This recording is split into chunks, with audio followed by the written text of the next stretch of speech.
Okay, thank you very much. First of all, could I extend, on behalf of members and officers, a warm welcome to Falkirk Council's full meeting here today. First of all, does everybody up the back, can you hear me okay? Will you just raise your hand? If you can hear me, that's fine. Thank you very much. Could everybody, including members, ensure that their mobile phones are switched off, please? Thank you. Now, this is Wednesday. Tomorrow is Thursday, and that's when we have the fire alarm going off. So if the fire alarm goes off this morning or at any time during this meeting, would everybody make their way to that door over there? Thank you very much. Councillor Black. Okay, thank you. Now we'll take the Cedar in. Thank you. Provost Buchanan. Present. Deputy Provost Ritchie. Present. Councillor Aitchison. Councillor Alexander. Present. Councillor Balfour. Councillor Binney. Councillor Bissett. Councillor Black. Councillor Blackwood. Councillor Bowes. Councillor Coleman. Councillor Colley. Councillor Coombs. Councillor Flynn. Councillor Garner. Councillor Goldie. Councillor Grant. Councillor Harris. Councillor Hughes. Councillor Kerr. Councillor McHugh. Councillor McCluckie. Councillor Meiklejohn. Councillor Monroe. Councillor Murtagh. Councillor Nicholl. Councillor Nimmo. Councillor Patrick. Councillor Reid. And Councillor Spears. Takes us to the declaration of interest. For clarity, I'll read this out. Members should declare any financial and non-financial interest they have in any item of business at the meeting, identifying the relevant agenda item and the nature of the interest. Have we any declarations of interest at this time? Councillor Black. Thank you, Provost. It's in the information bulletin and it's regarding the Charity School Board. I did fill in an application for Rangeworth Children's Day. It says in the bulletin that there's a list of the actual charities who receive funding from the board, but that isn't there. It isn't actually there, so I don't know if it was last year or this year, but I'm declaring an interest anyway, Provost. Thank you. Councillor Binney. It's item 13, item 12 regarding trusts. I'm a director of Falkirk Community Trust. Just thought I'd mention that. Thank you. I think we've got myself as well as a director as well, but Mr Moody, I'd just like to clarify, Councillor Coombs as well. And myself, but perhaps Mr Moody can maybe clarify in this position around the need to declare interest. Yep. I think, Provost, the practice has been to declare an interest, but it's not an interest that prevents any of the members of the Trust Board from taking part in consideration of the Council item. There is a general exemption which makes provision for that within the Code of Conduct. So the interests are properly declared, but there's no requirement for the members to withdraw when we get to that item.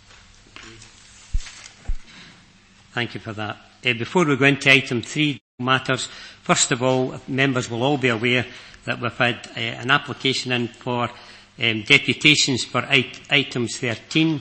Having spoken to the leaders of all groups, everybody's unanimously agreed to hear the deputations. Is there anybody otherwise minded at this particular time? Okay, so we've agreed to Councillor Reid. Not otherwise minded, Provost, but if this practice continues, is there any point of having predetermination hearings? To be honest with you, the problem with this one, Councillor Reid, is the fact is that out of the 30 members, I think only 8 managed that evening to the PDH, and I think it's reasonable to assume that the people that went there to object or whatever support wanted to speak to the full complement to ensure that there was an informed decision taken, and that's how I'm quite happy to agree to it because of these circumstances. We do have an agenda of over 300 papers, not counting an information bulletin and the minutes, and there's a full report on these public meetings. A very full report. Okay then, thank you for that. I can also say at this time is that one of our council officers, Jim Smith, took seriously ill, and I think he's on the road to recovery, and I'm sure that all members would wish Mr Smith best wishes in his recuperation. Thank you for that. Now, just finish one more procedural matter. Following some discussion at previous meetings, I would like to clarify the position on whether members need to stand when speaking at the meetings of the Council. The position in the standing orders is that members should stand unless I have stated otherwise. My view is that members do not require to stand. The microphones will pick up members' remarks better when they are seated, and this particularly to benefit the members of the public attending meetings seated at the back. This will apply to officers too. I also recognise that there are some members who are more comfortable standing, and they may continue to do so if they wish. Thank you for that. Okay then. Does that mean that the standing orders are going to be changed? Well, I'll clarify. I'll get Mr Moody to clarify that point. Mr Moody. Provost, the standing orders already provide that you can direct whether members required to stand or not. The general rule in the standing orders was that members should stand unless the Provost directs otherwise. You have just so directed that members and officers may sit if they wish, but likewise they may also stand if they wish. Thanks, Provost. I'm very grateful for that from Mr Moody. Thank you for that. That takes us now to item 3, minutes and information. 3A, minute of meeting of the Planning Committee comprising all members of Council held on the 7th of June 2018, pages 4 to 12 on your agenda. Is there any questions arising from that minute, or can we agree the minute? Can agree. Thank you very much. That takes us to item 3. Of meeting of Falkirk Council held on the 27th of June 2018. It's pages 13 to 28. Any questions arising from that minute? Provost. Councillor Patrick. Provost, after 21 years here, I find it very hard to break a habit of a lifetime, and in any case, I can see people the colour of people's eyes better when I'm standing up.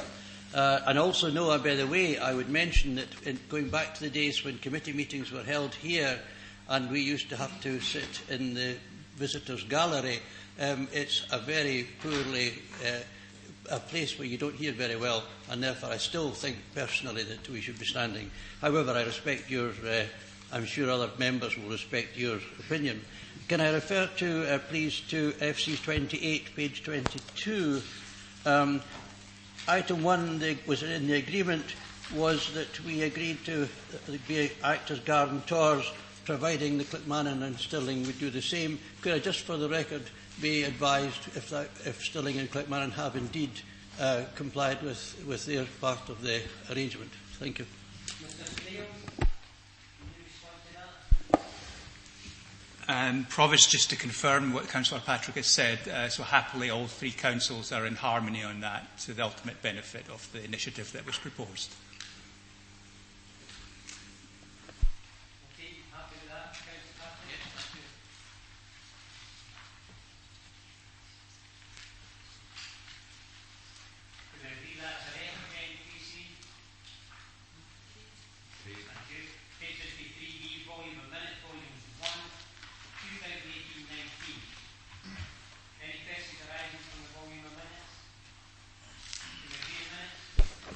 I have a question.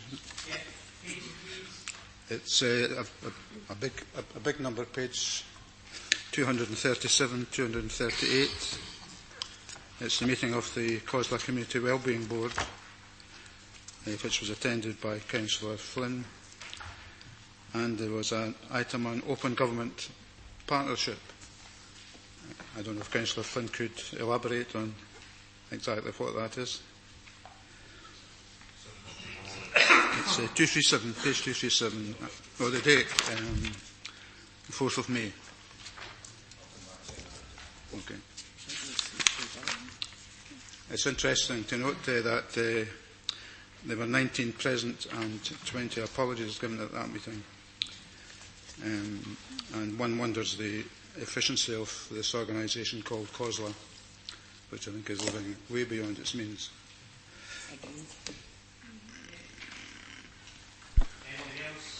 Provost.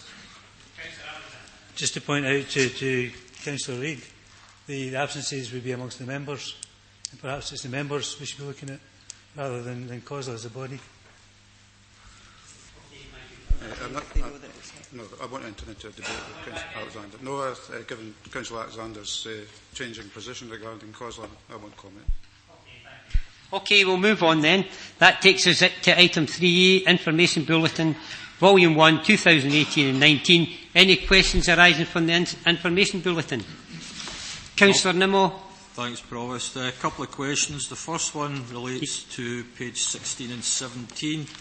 And can I just say, I'm really disappointed that we actually have 3 schools that are in the C category, which is poor. And I'm just wondering why they've been left to get into such a state. We should obviously be aiming for an A as far as all our schools are concerned. And I'm just wondering what the timescales are involved in bringing them back to a satisfactory standard. Okay, we'll maybe get Mr Naylor to come in on that to respond. Mr Naylor, could you maybe come up to the end here and maybe it would be easier for everybody to see you and hear you. Thank you.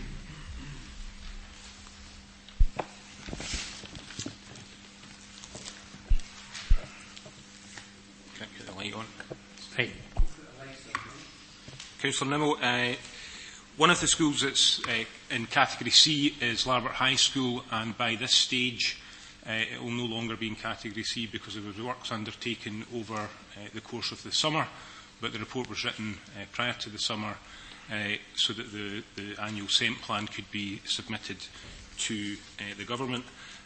We have works planned within the capital programme for 2019 relating to improvements to the other schools. There's always an issue of time lag here, but in all cases we have plans in place to be improving the C category to a B. Right, why not an A? In some instances it's not practically possible to create an A. The condition A, in terms of some of our older school buildings, would require significant rebuild rather than minor refurbishment and improvements in fabric costs. There are certain buildings that it's not possible to go from a C to an A. Okay, thanks for that. Provost, my other question relates to page 24, St Bernadette's Primary School. That's currently sitting at 100% capacity. Now, I know that there's extension works and all that planned and ongoing at the moment. I'm looking for a reassurance that this is going to come down. Over the course of the next period, what is happening across the primary school estate is, although there has been a significant growth in the primary school population, the current, what you might call a bulge, is moving through and is about to hit the secondary sector. So although St Bernadette's is sitting, as you say, at 100% occupancy, there are no immediate concerns for the capacity issues at the school. Thanks, Provost. Thank you, Provost. Recently, Provost, or perhaps it's a few months ago now, I lamented the lack of input from schools into the information bulletin, a thing that we all enjoyed reading about the successes of each of the individual schools. And I noted that that hadn't been happening for some time. I would just like to ask the Director of Children's Services what he is doing to rectify this. I had hoped that he would have taken the hint, Provost, and by now we would be seeing schools contribute to the information bulletin, the very good work that goes on in our schools. So I'm disappointed that hasn't, but I would like to give Mr Naylor an opportunity to encourage me in the belief that schools will in future trumpet their triumphs through the information bulletin, as well as many other ways, of course. Yes, I do recall the previous discussion around this. We have spoken to our schools about when would be the most appropriate time for us to have updates in the information bulletin. Good news stories from our schools are circulated within the service, and we moved some time ago away from a paper-based document to an online version. But I have had discussions with colleagues about selecting some of the the best online features that we have for inclusion in a future information bulletin. Possibly the best time to do that is between the August and December terms.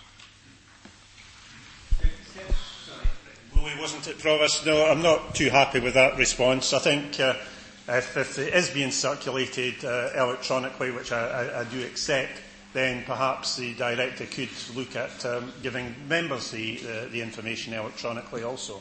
Because it is important that we do know what's going on in such an important part of the services that we provide. So I would ask him to look at perhaps giving this information electronically to members also. That may be a way around it. Yeah, Provost, thanks for that. I was going to ask the question similar to the one that my colleague Councillor Nimmo raised, but first of all, before I speak about anything here, I think we should bear in mind our thoughts this morning. I don't know what happened in Carmlan, and I don't know how many people are injured, but on a wet morning like that, for somebody to be injured and possibly lying on the road, I think it brings back to reality what the important things are in life. And these things are very important, but for somebody's family at least, there will be real trauma today, and our thoughts should be with them at this time. Now, the question I intended to ask, Provost, was about Langley's School as well, which comes in. Oh, sorry. 16 and 17, same as my colleague, Councillor Nimmo.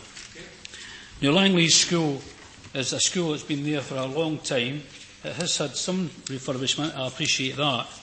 And I'm concerned, like my colleague, that we should be heading for a satisfactory rating for the schools. But I heard what the Director said, that some work has been done. I was also concerned when he said, though, that there were some of our primary schools that basically wouldn't be a good... But could you just clarify what he said about refurbishments to primary schools for me in relation to all our primary school estate? The point I was making was essentially that to go from a C to an A category would require very significant capital investment. And where we have schools meeting the B category, satisfactory, if we can reach satisfactory, then unless we had significantly more capital funds available to us, we try and hold and maintain schools in a satisfactory condition. With respect to Langley's, there's major works planned for 2019-20, including a new early years campus. These plans are in place, and that work will be being undertaken over the course of the next summer, and that Category C rating following those works will move up to a B. Thanks for that, Provost. I have other questions. So that means that Langley's, whenever they do this work, and it's appreciated that there's going to be an awful lot of work spent in that, money spent in it, really support that position, but it can never be up to an A category. So I think we need to look at all our schools and bring back a report on that. This administration previously built 5 secondary schools, 5 brand new secondary schools. So if it could be done then, it can probably be done now. We need to go to the Scottish Government and find out where the money would come from. That's fair enough, and I appreciate that. On page 32, 35 and 36, Provost, you will see contracts not awarded for the school bus runs. So we have 38 contracts not awarded, covering for Banknock, Falkirk, Carmlan, Falkirk, right through them. You can read them, they're all there. And I wonder, first of all, why there's been no contract awarded, and secondly, what are we going to do about that? Because these children going to school, what happens there?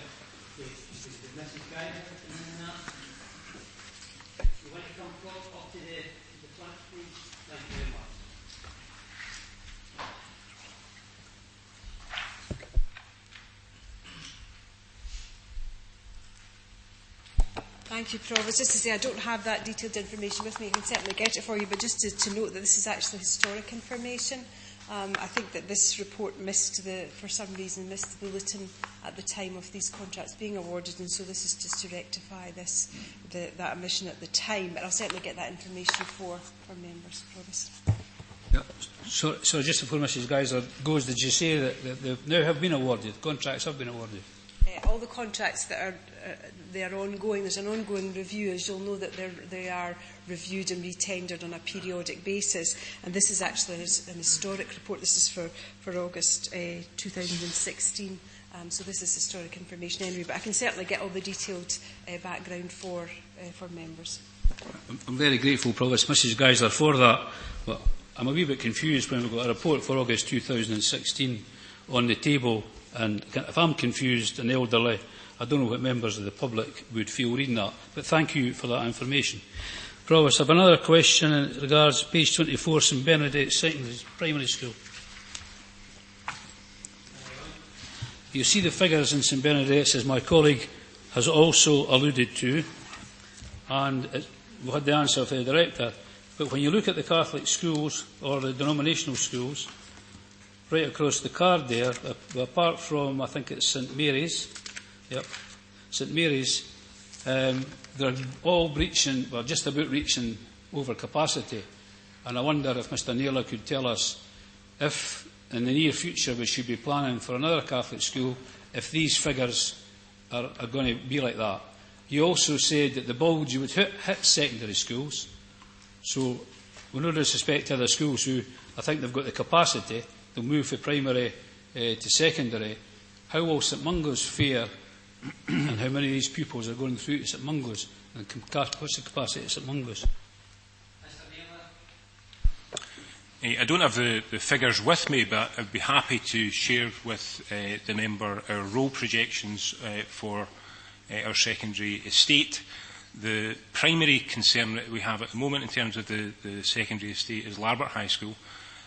But as I mentioned earlier, there was works undertaken over the course of the summer which will allow Larbert High School to access one floor at the former Canning Grange School. So we've got a management plan in place to manage the pressure that will go through Larbert over the course of the next 3 or 4 years. With regard to St Mungo's, as things stand, we don't expect to have any major difficulties in terms of adding additional capacity, but it is going to operate for some years at a fairly high level of occupancy. But I'll be happy to share our role projections with the member if he so wishes. Thanks again for that question of Mr Naylor. Larbert High School, as far as I know, was at one time the second largest secondary school in Scotland, I believe. I'm not sure if it's now the second or the first. Having said that, they're going to move into Carn Grange, as I understand, the old Carn Grange Primary, and that's important as well because it's probably one of the, perhaps, I shouldn't say this, but perhaps the best school and achievements in the council estate. The other thing I would like to ask, Provost, is on page 51. Page 51 is local air monitoring.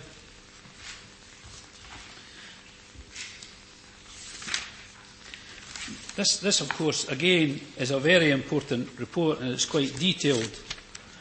The first question I would like to ask is the decommissioning of the Graham's Road site and moving it to Hope Street. The decommissioning of the Graham's Road site has an estimated cost of £5,000.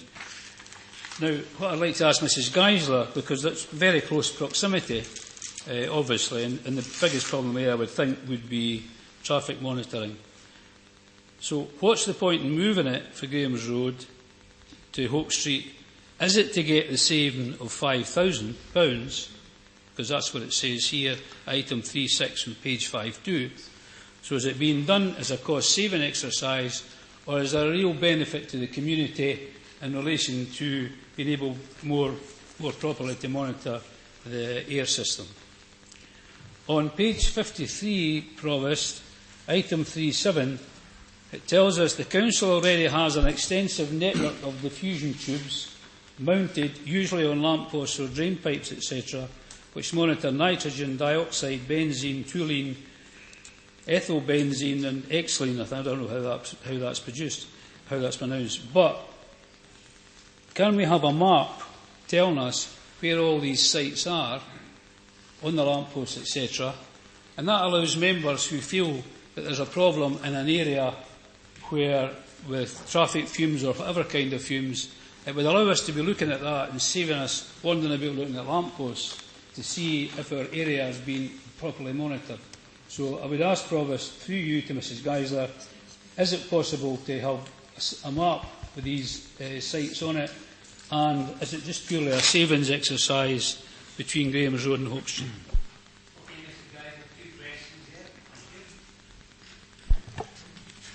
The short answer to both questions is yes, and I'm happy to get a map from members. Okay then. Sorry, it's age in here now. I must apologise, Mrs Geisler. Could you just... Yes, the answer to both questions is yes. We regularly assess our diffusion tubes locations, and there is an opportunity for us to to make cost savings without compromising on the efficiency of the monitoring arrangements by moving the monitor from Graham's Road to Hope Street. So that's your first question. The second question is yes, of course, I'll get a map from members as well. Yes, Provost. Surprised that a cost saving isn't seen as a benefit to the community, given the fact we have to cut £60 million from our budgets over the next few years.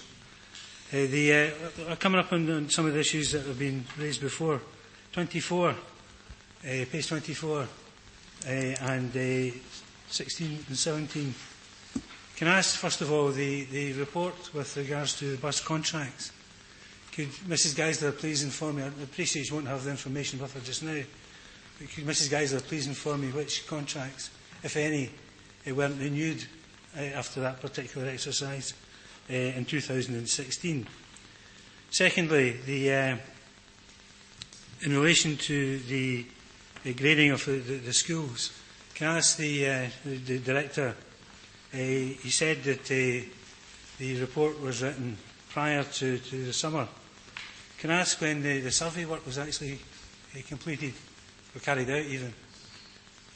Okay, we'll take your questions one at a time. Okay. There's the first one to Mrs Geisler. Well, Mrs Geisler let me have the information when it becomes available. Yeah, that's right. The second one is to Mr Naylor. Mr Naylor, like to respond? The exercise takes place during the course of the year, but I would need to make inquiries as to when specifically the assessment of C was reached, but it would have been prior to June. Prior to June, so the current portfolio holder had been in place for approximately 1 year, 12 months. Can I ask if Mr Nicholl believes that he perhaps has a role in this as a portfolio holder for education, for the NIMO, following someone else's mistakes here as well. I apologise to Councillor Nicholl.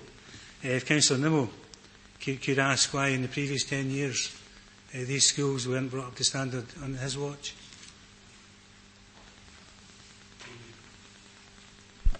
Provost, I'm happy to add anything to what Mr Naylor might want to bring up. Any other questions, Councillor Alexander? No, thank you. Okay, Councillor Garner, Councillor Garner. Thank you, Provost. It's just a point of clarification, and maybe Mr Naylor can help me in this. It's page 24 again, and it arcs back to what Councillor Goldie was saying about the denominational schools. And I'm reading down the figures here in St Andrews, 86%, 100% St Bernadette's, 86 St Francis, 65 St Joseph's, 86 St Margaret's, 50 St Mary's, and 76 in my old school, St Pat's. I don't see any difference in relation to many others up the table. Is there a marked difference that you notice?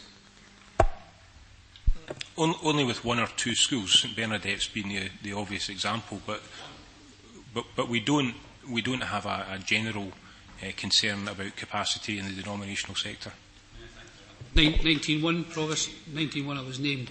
Just to say, Provost, the denominational school, the reason I'm asking the questions on it is because we only have one denominational secondary school. And as the Director has said, they will move through to St Mungo's. So the increase appears to be in children going to denominational schools. So it's straightforward. I know he went to St Pat's, but St Francis was a better school. I can assure everybody of that. Right, and we had a better football team as well. No, listen, can I say this, that the questions have been most appropriate this morning, and let's continue to keep it in that vein, being professional. Thank you very much. Councillor McHugh. I'd just like to say point of order. I think it was St Andrews actually that's the better primary school. No, I will defer to that defence right here. Listen. But, would you like to say anything? Yeah, An input? Thank you. I think as far as the denominational schools are go, our education authority has been looking at that for some years now, and given that we've tightened the access into our denominational schools, because we're bearing in mind we have only one Catholic high school, then the education are way ahead the game as far as the numbers go. And if you drill down, you'll see that there's been a smaller infant intake to rectify that in the future. That takes us now to questions. There are none. Just to clarify, was somebody... Thanks, Provost. I had difficulty putting my light on. There was such lively debate. It's page 44, and it's about the funding for road maintenance. And I'm aware that obviously potholes is and always has been a big issue with our constituents. And I would just like to know the street names that have been prioritised, why that is. One of the first things that came to my mind was obviously Grangemouth is a big industrial area, has been lumped in with Bowness, and I think there's a total of 4 streets. And it came to my mind when I came out of my surgery at Larbert High School last night and drove over a huge big puddle with a clunk, even though the speed bumps are there and the traffic along there is obviously just for the school and the residents. So if somebody could give me an idea. I understand what the criteria is for individual potholes, but where's the criteria for this, the priorities of streets?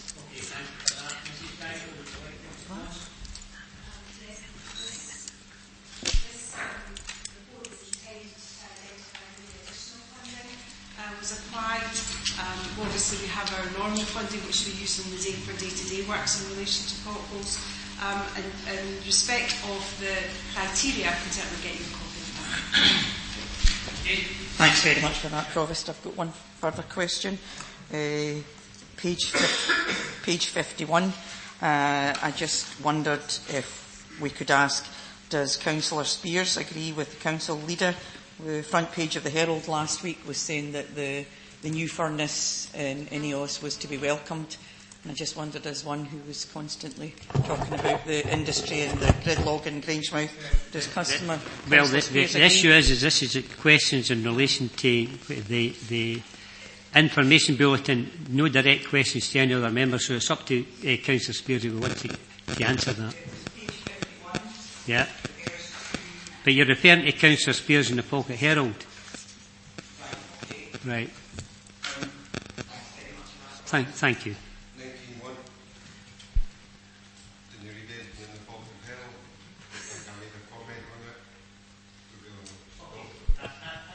Perfect. Now we've got a bar full of lights on here.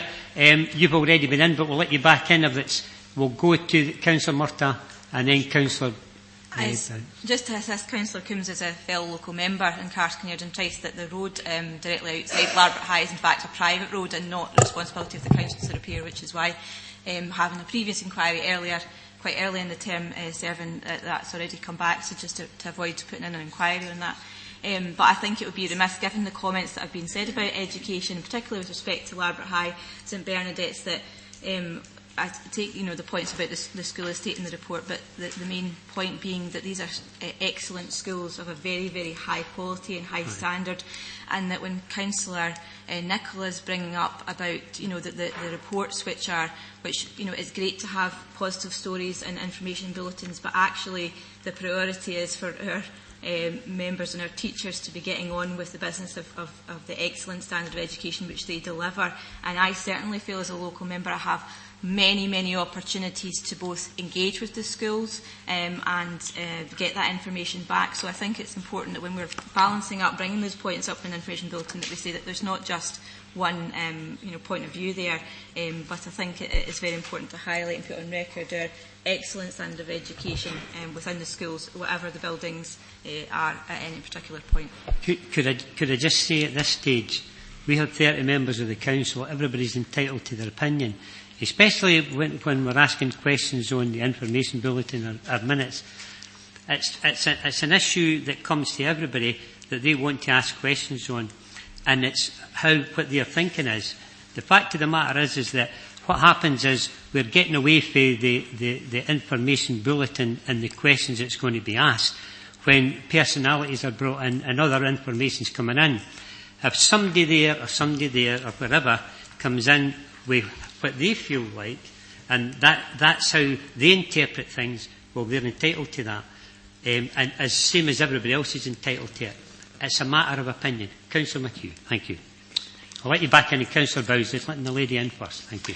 It's just in response to Councillor Nicholl. Councillor Nicholl, can I ask exactly what it is you want in the bulletin from education, given that every school has a Twitter page, every school has a website, that we are every single school is achieving awards in various areas in education, and to be able to produce all that in the bulletin may be difficult, so it's due to give Mr Naylor some direction on exactly what it is that you want.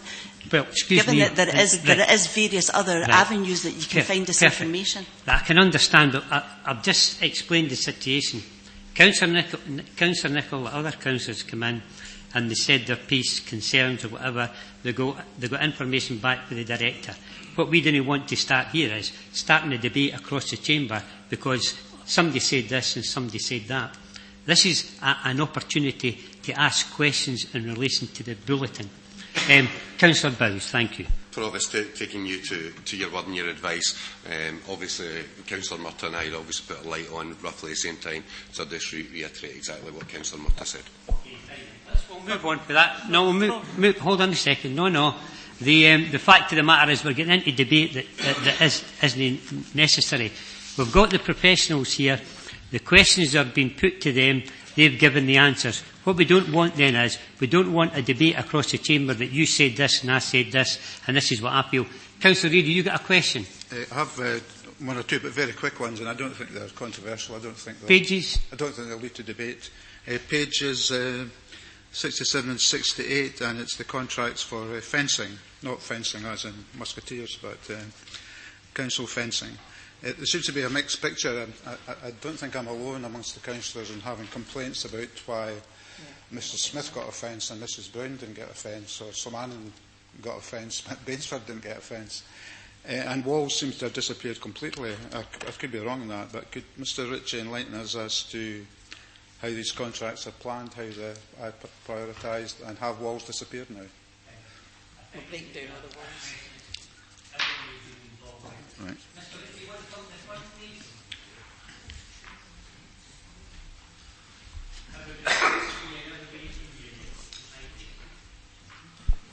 Thanks, Provost. I'm happy to come back to members just with the criteria that's used as far as fencing and walls is concerned, specifically around the issue of walls. Walls was part of the work that was being done in environmental improvements to the whole curtilage of the house, and when we looked at the value of what was being spent in terms of the walls, roofing and rough casting, I think our view was that it wasn't necessarily value for money as things stood at the moment, so rather than continue we've decided to pause. Perhaps we weren't as transparent in that decision with elected members as we should be. If we weren't, then apologies for that, but I'm happy to come back on the issue of fencing. The other one is an old one, page 118. It's some work on painting lines, which brings me to the question, when will the new parking regulations come into force, the decriminalisation? I think they were promised it about August this year, and it is August. Autumn, sorry. I know it's going through the bill. I think the bill that's been looked at the moment, so get an update.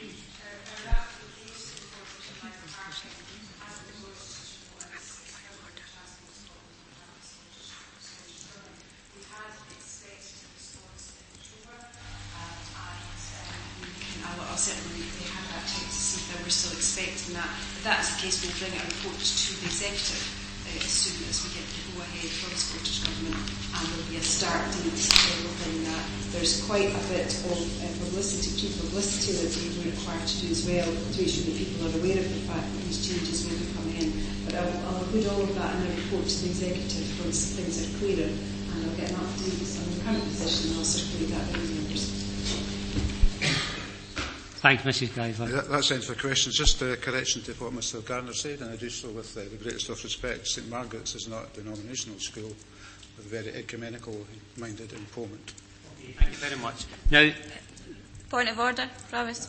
Sign order 16.4. Pardon? I said I have a point of order. Right, fine. 16.4.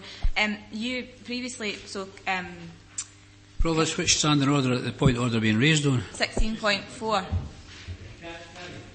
Okay, so basically, under the information bulletin, Councillor Nicholl asked and gave a direction to the Head of Children's Services, to Mr Naylor, in which he asked for information to be provided in the information bulletin. Now, I understand your decision, and you're saying that that's not open to debate. Both myself and Councillor McHugh have asked a specific point of if Councillor Nicholl is asking Mr Naylor, and that's a direction under that information bulletin orders, and then surely we should be entitled to ask for clarification of that, but you closed the debate down on that. I'm not asking you to overturn your decision. This is not what is in the standing order, but it is in the standing order that you should explain why then, in the constructive light of what we are trying to achieve here today, why it is we're not entitled to have that discussion. What I'm saying is, Councillor Nicholl asked a relevant question. Councillor Nicholl got an answer.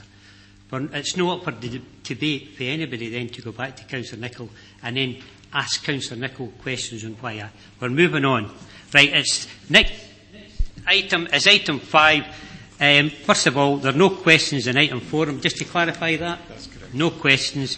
We're on to item 5, which is the rolling action log. Would you just want to clarify that situation? Yes, thank you, Provost. The rolling action log is before Council. As I understand it, the items which are destined for Council are in fact on the agenda, so I don't see any particular issues unless there are questions from members in relation to the rolling action log. We'll get Councillor Black first, then Councillor Patrick. Thanks, Provost. With regards to equal pay, as we all know, this is a significant and important issue for many of our staff, and there hasn't been an update since December last year. I think it's really important that we have an update, and I really think we should be moving towards trying to resolve this issue and getting, putting closure on it, because it's been going on for years. Okay, thank you. Anybody want to? Mr Rich, do you want to step forward and maybe answer the question put forward by Councillor Black? Thank you. Thanks, Provost. I can assure members we're making good progress in the settlement of equal pay claims. I'm happy to either provide a private report back to members at the next meeting or speak to members individually outside of this meeting. What I would say is, so far as the last set of recommendations from Council are concerned, we have followed through on those recommendations, and we are hopefully in the final stages of settlement of equal pay claims. The detail of that, as I say, I'm happy to provide either in a private report back to Council members or to pick it up outside of this meeting with separate discussions with members. I think it's important that we do have a briefing, because we probably all have people coming to us at our surgeries who are still waiting on their claim to be settled, so I think it is important, and it has been a while since we had a briefing. It's good to hear that progress has been made, but I would just like to see something in writing. Yeah, you have to do that. Okay, thank you. Let me just send this now. Thank you, Provost. I'm grateful to Councillor Black for raising the issue. This was, in fact, the issue that I was wanting to have aired, and I'm grateful to her and to the Director for the response. Thank you. Thank you. Provost, page 69. Sorry, 69. It's the item 408, the review is carried out in the entire school estate. This is back to schools again, and it does say that they're going to be looking at the major works are going to be looked at include parking. I take it that will be all schools and outlying leaves, but the main thing I'm saying is it says it'll be ready for 2018, December 2018. Can I ask the Director, is this report coming back? Is it on time to come back? Because it's a very important issue.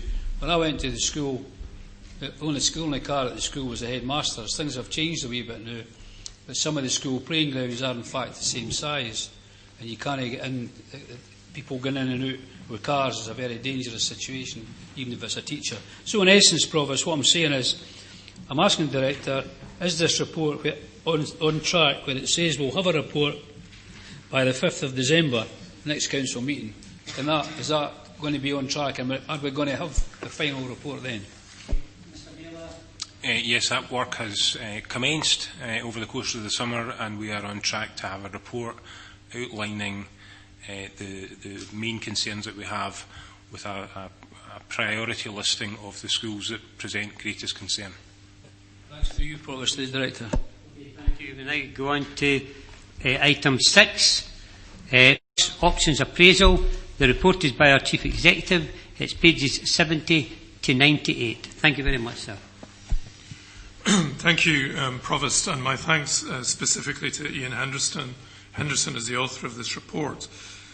The purpose of this report is to provide members with the outcomes of an options appraisal by council officers, considering the advantages and disadvantages of the current arrangements for the Falkirk Community Trust, an arrangement which would allow for greater autonomy, or bringing the services back in-house.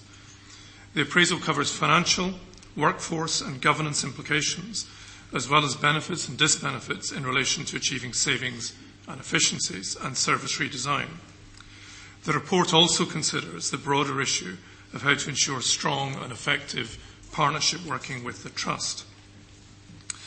The Trust was established by the Council in 2011 to provide cultural, recreation, sports and library services for the Falkirk Council area, and the work carried out by the Trust is summarised at Appendix 2.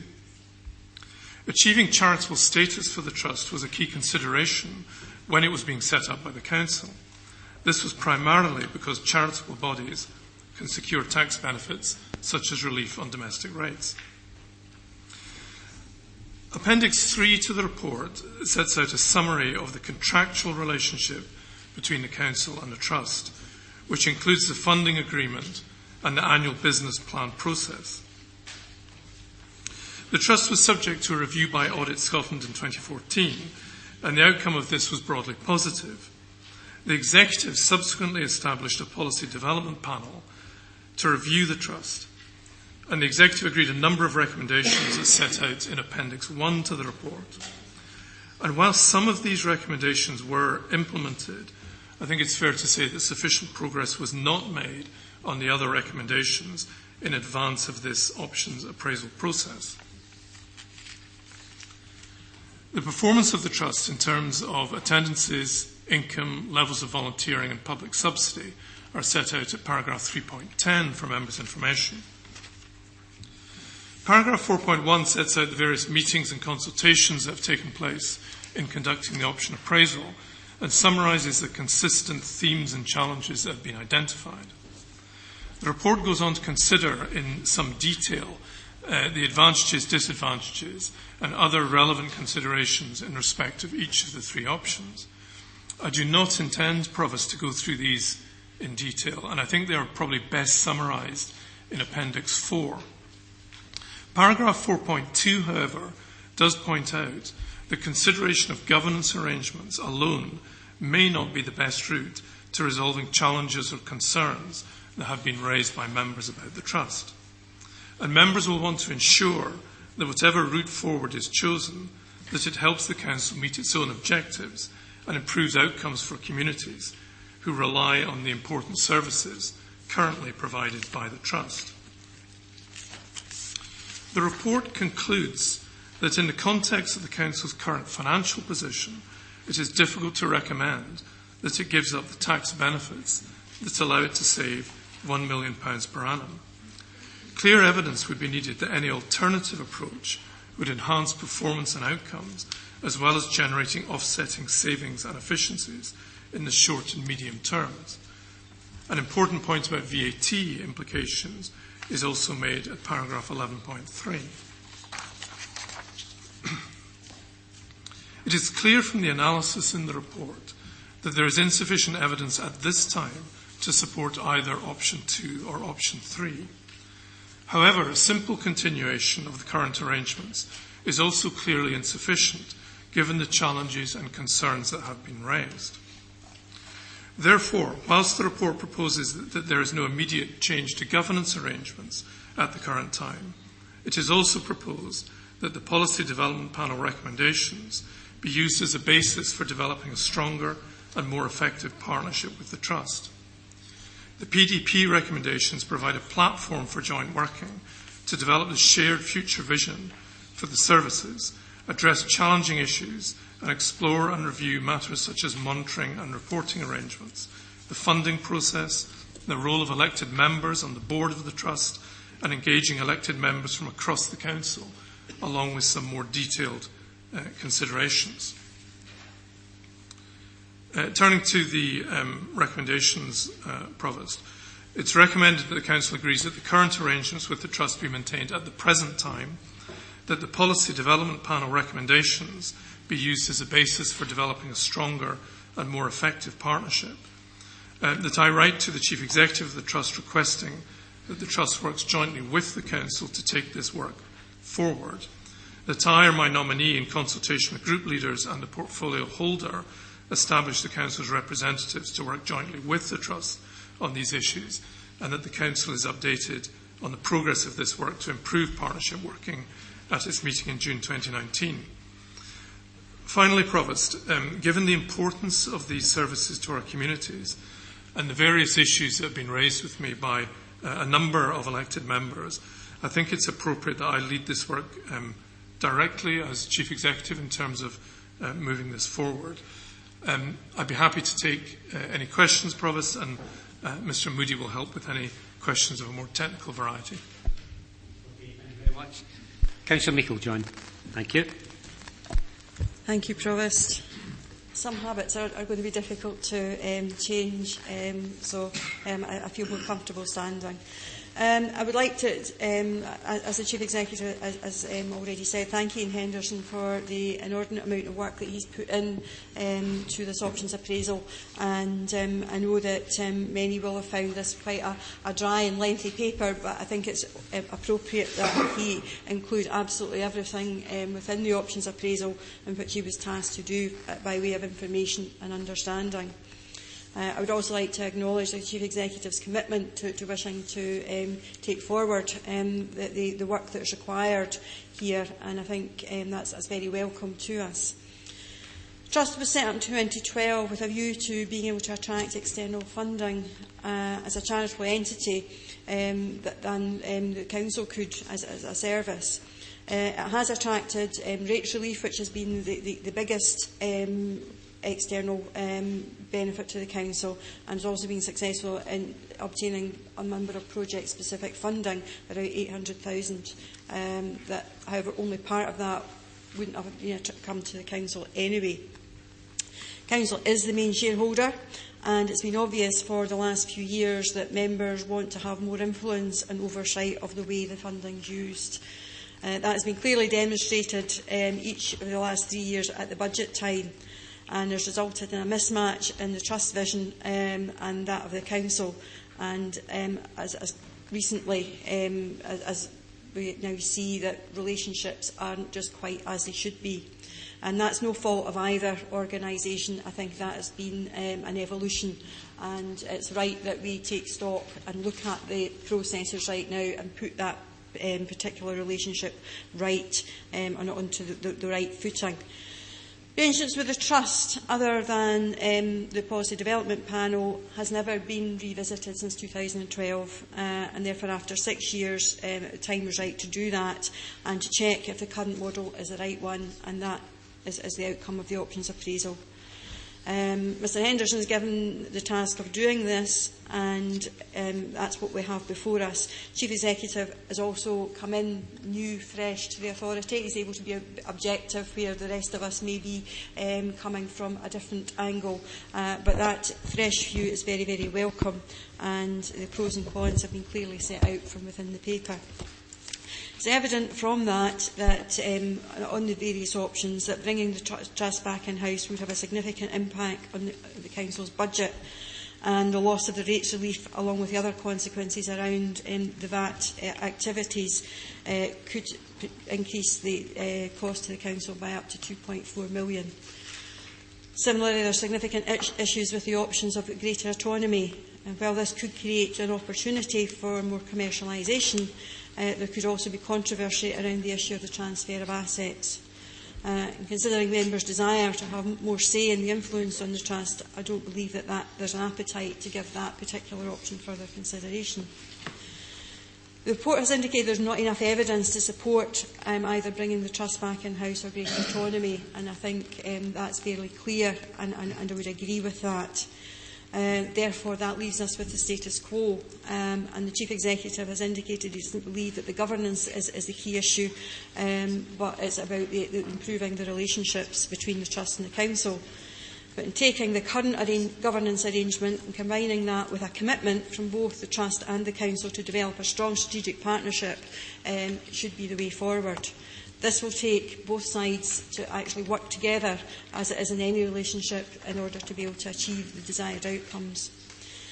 Members of both organisations have got clearly frustrated around the clarity and expectations, the communications, the treatment of properties and the budget process. This has become evident over the last few years, particularly as we get to the budget setting. But we should not forget that the Trust has operated within the terms of the funding agreement, maintained services and delivered on performance as it was tasked to do. However, it may now be that as the Council is going through a transformational change and is faced with a longer-term financial plan, that we could see up to 25% of our funding cut over the next 5 years, which will have an impact on the Trust. Therefore, at this juncture, I believe there is a need to revisit and refresh what our vision and ask of the Trust is. The work of the previous Policy Development Panel made a number of recommendations in areas that should be further explored. The Trust did take on the implementation of some of those recommendations, and we were very, very heartened to see that, and it demonstrates their willingness to work with us. However, there are other areas of the policy development recommendations that are still worthy of further consideration and could act as a catalyst to creating the environment to enable a strong partnership to be forged. And I think that has been recognised in the Chief Executive's recommendations. That said, there is a need to ensure that the Trust and the Council have a shared vision and the agreed priorities that are clearly aligned with our corporate objectives and outcomes. I'm not sure that I'm not sure that we've clearly articulated that in the recommendations here today. So I'm happy to move the recommendations to section 2 with an addendum, and I do have copies here for officers and for members. Just to add, to agree the recommendations in section 2 with the following addition of a new number 5. The first priority in the joint work should be to establish a shared vision and high-level outcomes between the Council and the Trust, informed by the corporate plan, and the outcome of the work should be reported to Council at its December meeting. I see that as being a very discreet piece of work that we need to be taken forward urgently for the sake of the Trust and their position and them knowing where they are, as well as for the Council. And obviously to realign number 6, the Council's updated in progress of the remaining work in June 2019. And I do have copies here for you. I think it's important that we do set a clear vision for the Trust and what we want it to do and what we want it to deliver for the Council. And I think everything else will then begin to follow from that. It allows us to go back and look at the other recommendations within the Policy Development Panel outcomes and see if there are any of those that are still useful, or whether or not the relationship has changed and developed enough with the partnership and the trust, that we maybe don't need to look at changing anything further. But I think this is a good point to start. We need to be able to move on. I think the trust need to know exactly what their position is, and I think if we can get the agreement of all members, it's a good point in which we can move forward. Thank you. Can I formally second reserve the right to come back in? Because obviously we've just seen sight of this just now. It's such an important issue. Would members like a recess? How long are we thinking here? 15 minutes. Okay, that time is that just now then? Okay, 15-minute recess. Thank you very much. Gentlemen, ladies and gentlemen, we're going to reconvene. Thank you very much. Obviously, the two other groups have had an opportunity to... Councillor Nicholl. Thank you, Provost. Can I first of all assure the Chamber that I haven't had a rush of blood to the head or a knock in the head this morning when I say that I agreed with every word that Cecil had said just before that recess. The Trust was set up a number of years ago, and we all had the vision of where the Trust would end up. And whilst, as the leader has said, it has had many successes, which we of course should acknowledge, it has also caused us some disappointment in some areas, including areas such as the feeling that it sees itself as a fully detached body from the Council. And of course, I always go by the old adage that he who pays the piper calls the tune, Provost. So I do certainly subscribe to the view that whilst recognising the arm's length nature of the trust that it has to have to be obtain charitable status, it should work much more closely with the Council and the will of the elected members than what it has over the years. So we are pleased, first of all, to see in the paper the acknowledgement, looking at the two alternatives which have been disregarded or discarded, and we do see the reasons behind that. But the recognition that what we have had cannot continue. So to that end, we do look at the setting up of a group to perhaps resurrect some of the ideas that the PDP came up with a number of years ago, and indeed look at new ideas, because, as the leader said just before the recess, time has moved on even in the couple of years since then, so there may well be new things that we can look at. Gordon and I were just talking about the visit to Dundee that we well remembered a number of years ago.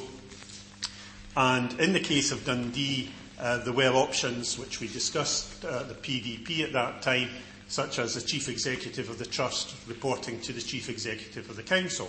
So all these sort of things, I'm glad to say, Provost, will no doubt be discussed in the ongoing talks. Now, the leader is right. I was a bit alarmed to see in the paper June 2019, which to me smelt a bit of long grass again. So I am pleased that she has put a date on it of December this year, so that at that stage we can evaluate the progress that has been made to bringing the Trust perhaps a bit closer to the vision that the Council has. So all in all, I think it's the basis. I mean, there may well be disagreements as we enter these discussions over the next few months, Provost, but from today's point of view, I would just like to say well done to Ian Henderson, well done to yourself, and if there's not a bolt of lightning, well done to the Leader of the Council for bringing forward this addendum, which we fully concur. So thank you. Thank you. Councillor Goldie. Yeah, I would like to add my appreciation of the points that Malcolm made and who we should thank, but I think he quite probably mistakenly forgot to mention the fact that we should also thank the Director of the Trust and the Trust workforce for for the work that they've done. But there are one or two issues, Provost, so I hope you'll bear with me here. We're delighted, of course, here, and I'm sure our Conservative colleagues are as well, that the SNP are now playing a part in the Trust, because since its inception, the Trust, no SNP members went on the Trust board. The other thing that we're amazed at, but delighted as well, is that they haven't come forward with any change in the financing, because Councillor David Alexander, when the Barclay report was being discussed at the Policy and Resources Committee, said, with the concern about the trust funding under the Barclay report, when it came forward at first there was a concern, and he said, well, that's just that because it was funded wrongly for the start. And I'm sure he appreciates that now isn't a concern. But there are a number of concerns that I have, and it's in relation to the Trust itself and the position that the Trust finds itself in. Because at the inception and the creation of the Trust, they took on buildings that were virtually dilapidated. And that's not an understatement. They were dilapidated, quite a number of the buildings that they took on board. Now, the financing and the costs of these buildings, I believe, is a major headache to the Trust. It's a major headache to the Council as well.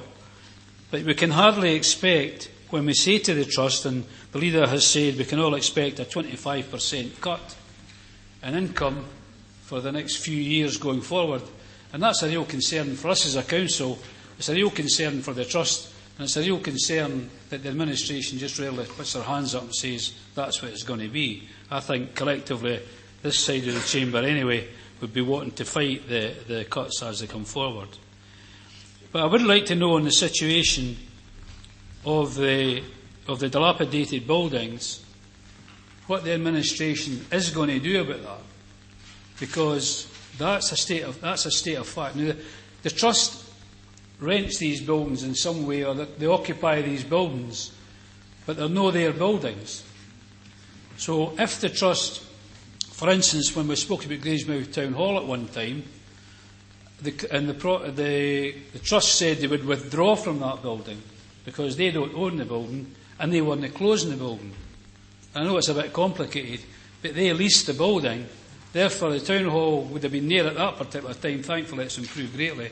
But at that particular time, like any other building, if the Trust pulled out for it, then the Council would have the rates to pay, etc. So I'd like to know what, in effect, the administration are going to do about that situation. The other two things that I'd like to say before I sit down, Provost, is we've got this amendment here, and whilst it's welcome, I don't understand the need for it.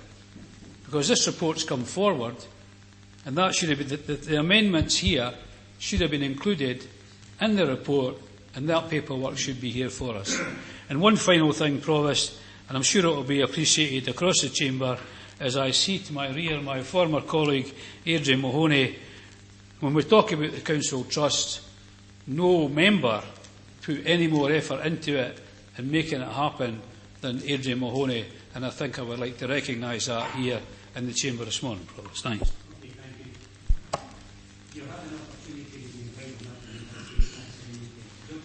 Could I just perhaps answer a technical question right now? Yeah. In that this report was produced in the papers under the Chief Executive's name. The addendum came from the administration. Yeah, no, that's important for us. Let's not get ourselves on. The Chief Executive doesn't bring a report to this chamber without it being approved by the people. Thank you. Okay, then, we've got points on, first of all, Councillor. Okay, thank you. Thank you, Provost.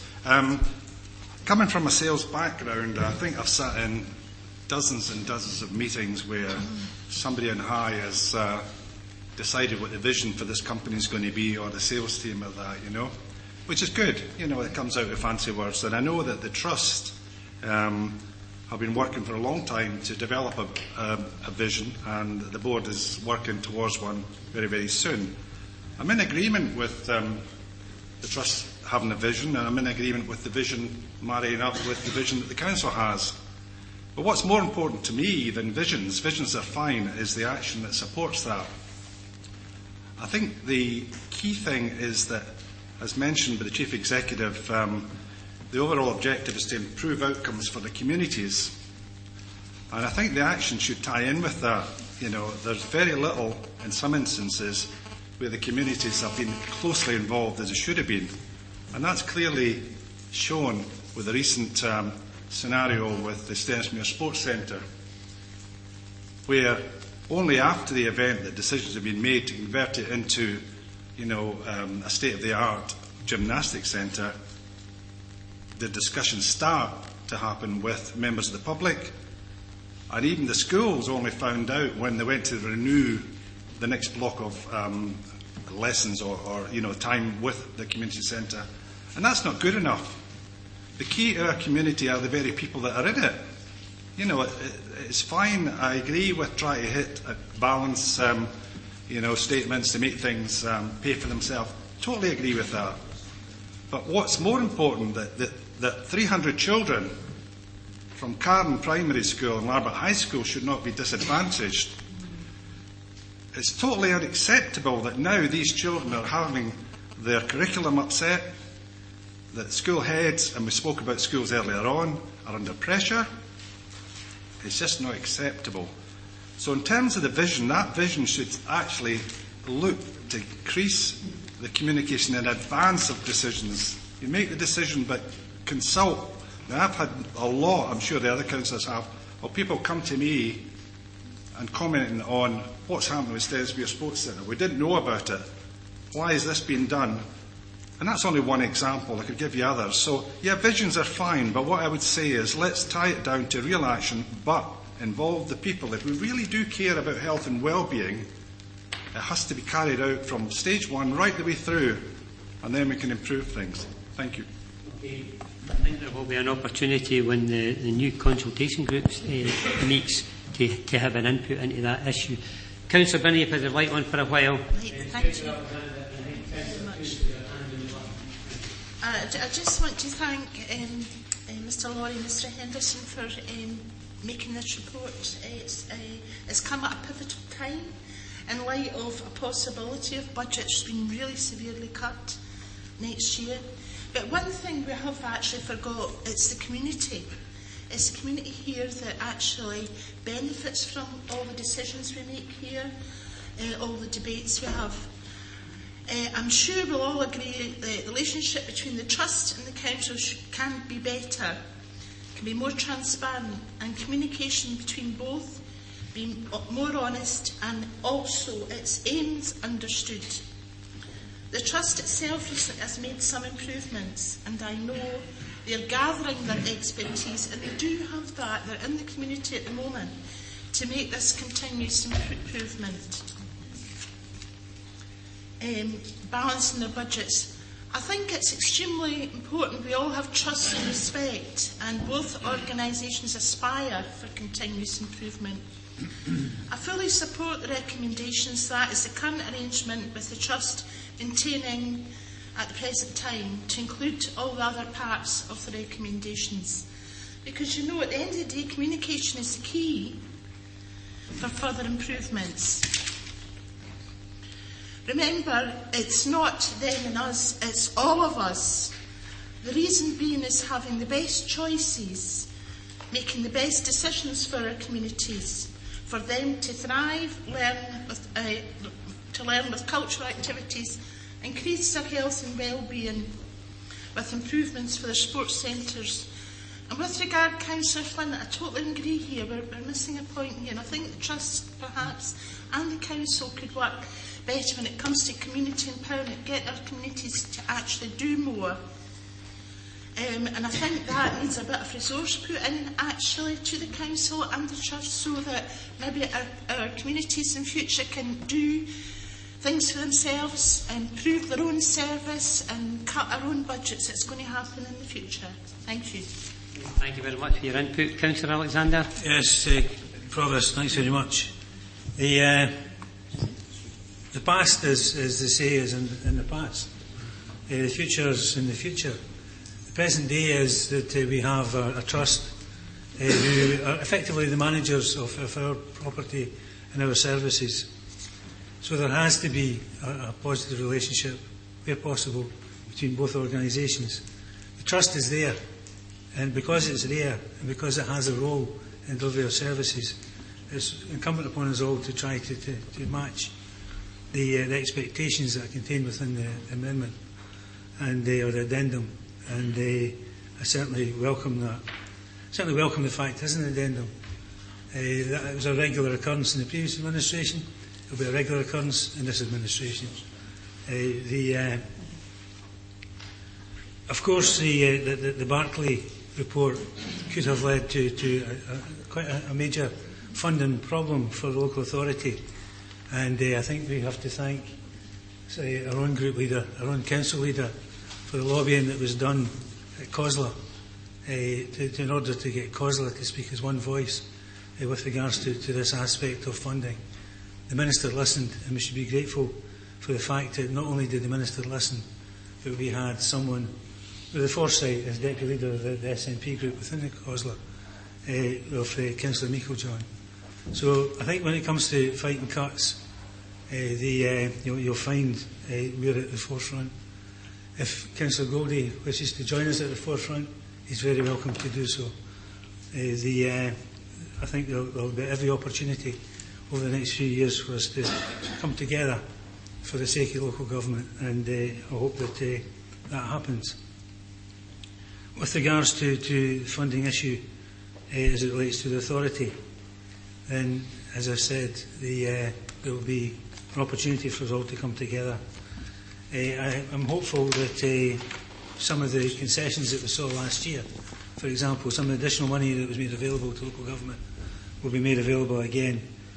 But at this point in time, with the Scottish Government having a one-year settlement, it's very difficult for them to indicate anything other than a one-year settlement to local government. But hopefully things are for change not far around the corner, and we'll wait and see with expectation what that actually is. So with that, Provost, I'd just like to say that I've never been a fan of arm's length trust. That goes without saying that I've never been a fan.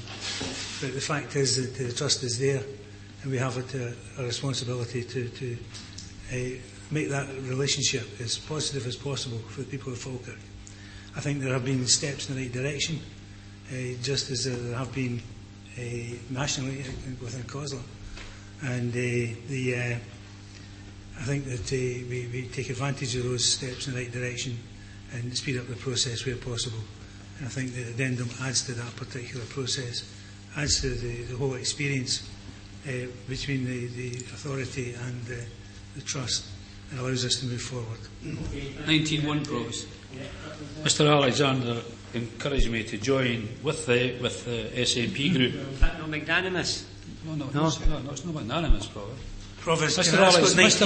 That's what 19.1 actually states. Mr. Alexander asked me to join with the SNP in fighting cuts. The Labour group will fight cuts with any group. And finally, we've done it in the past, Provost. Thank you. No, it's fine. We're moving on. Councillor Coombs. Thanks for your input. Don't usually, but I feel the need to disagree here with Councillor Nicholl that the Trust ever worked independently of the Council. And as a previous Trust Board member, he had input on that board as an elected member and as a Trust Board member, as has Councillor Flynn presently. And I think if there are issues about the way that the Trust Board works, then I think that as board members, that's the place that it should be brought up. And before these things become a big issue, then it's back to what Councillor Binney, forgot your second name, sorry. Councillor Binney says it is about communication, and I think that we should get these things out and sorted and aired before they do become issues. As Councillor Goldie said, I think that it is the performance results that are outlined in that report, I think are, if not exceptional, then certainly, given the conditions that the Trust is working in, as are all public bodies, they are exceptionally good. What I would like to see, though, is that the Council recognises the success and acknowledge the decision to set up the Trust.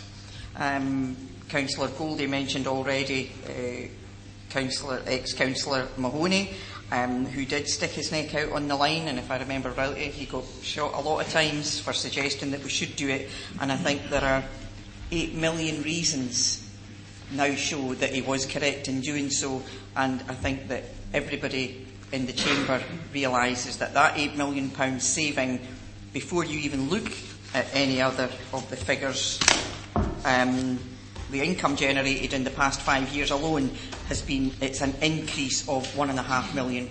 So I think that the Trust has to be commended for the changes that have been made since its inception.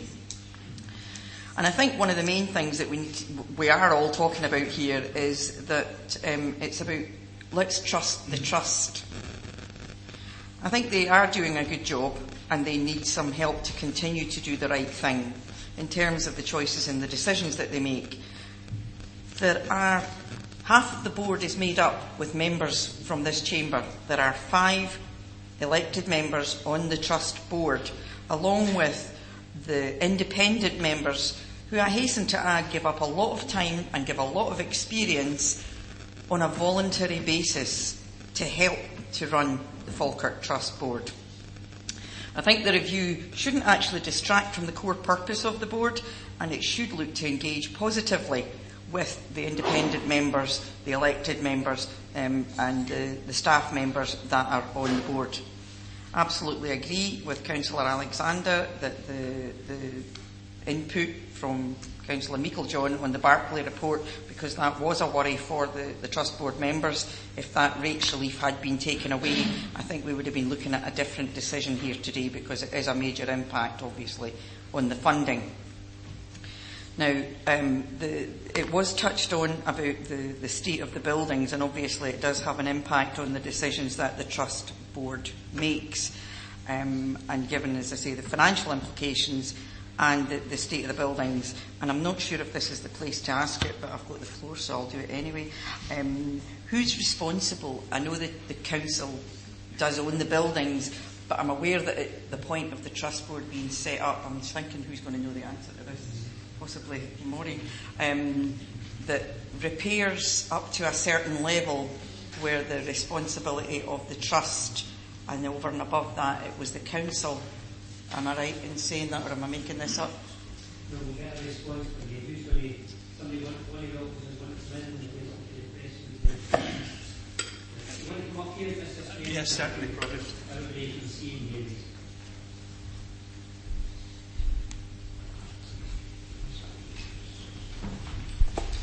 Provost, I just so happen to have a reference point here which I can quote. The leases for the operational properties are for 25 years. The Trust is responsible for the upkeep of the internal non-structured part of the properties up to a cost limit of £10,000 for any one repair, at which point the Council will assume responsibility. The Council will also be responsible for maintaining the external elements of the properties, including landscaping and car parks. So up to £10,000 for internal repairs. For any one internal repair, it's a Trust responsibility, and the Council is responsible thereafter and for external repairs. Thanks very much, Provost. I'm just about finished. I think that one of the other things that I think we should be making clear is it's not just about... I understand that we're now setting up a cross-party, again, as I say, a working group. And I'm delighted that the Chief Executive of the Council is going to take part in that. But I think that more crucially, it's not just about what members and officers think of the Trust, it's about what the actual users of the Trust think. And I think that alongside us debating and analysing the Trust and the benefits thereof, then I think we should also ask on the Citizens Panel what the users, our customers, think, because from what I'm hearing and reading as a Trust Board member, it seems to be quite positive. But I think obviously we need to throw it out there to a wider audience, and if there are people not using Trust facilities, ask them why perhaps. and I don't know if that would form part of the cross-party working group, but I do think it's important that we ask the customers what they think. Okay, thanks very much. Thank you. And you all realise that when a motion is put forward under the standing orders, moved and seconded with no amendment, then there shouldn't be any further debate. But because it's such an important issue, we've allowed members to come in. Councillor Bowles. I would particularly in this contribution like to thank the Chief Executive. I've got to say, I started on this when we started looking at the Trust and what we were doing with the Trust, and I was at a very different opinion, and probably a lot stronger opinion in looking at your options. I've always looked at the possibility of 1 in 3 in your options, and I think this report, I think the presentation of it, and I think also the Leader of the Council's presentation today has actually changed my view of where it should go. I see this as very much as a constructive thing, to actually go and look at the service agreement, to bring in a lot of the points that have been brought in from all over the Chamber today, to actually develop this relationship with the Trust. Because, and again, it's been said a few times, it's all about the actual community, and the community uses it. Yes, I have experience. Councillor Flynn particularly mentioned Stenhousemuir, and I said Councillor Grant and I had a meeting with the Trust and had quite a strong conversation with them with regards to that. So I know that side, but I've also had great experiences because I've attended a number of the events that the Trust puts on, and to be honest, their events are fantastic. So it's good that we're actually trying to find a common ground to get people who are exceptionally good at doing that to work with the Council, and so that we're all working together as one. It's a simple add to what's been said today, but I agree with a number of the points, and by doing the board, that will allow us to move forward, hopefully, with the Trust. Thank you. Okay, then, as I say, Councillor Munro. Thank you, Provost. I agree with most of what's been said, but the principal assets that we talk about that are leased to the Trust are some of the most important assets of the Council. The Helix, Calendar House, the steeple, our town halls, and therefore there should be a sense of shared ownership, and we should have collective goals.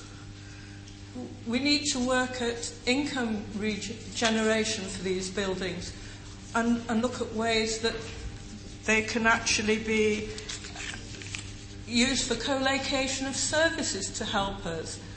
We should look at positive ways of moving forward on this, and we do need everybody to come to the table. I know that there are 80 properties, that there are 500 members of staff, and they're spending £20 million a year, but they're spending it for our communities, and we need to be part of that decision-making process. Thank you.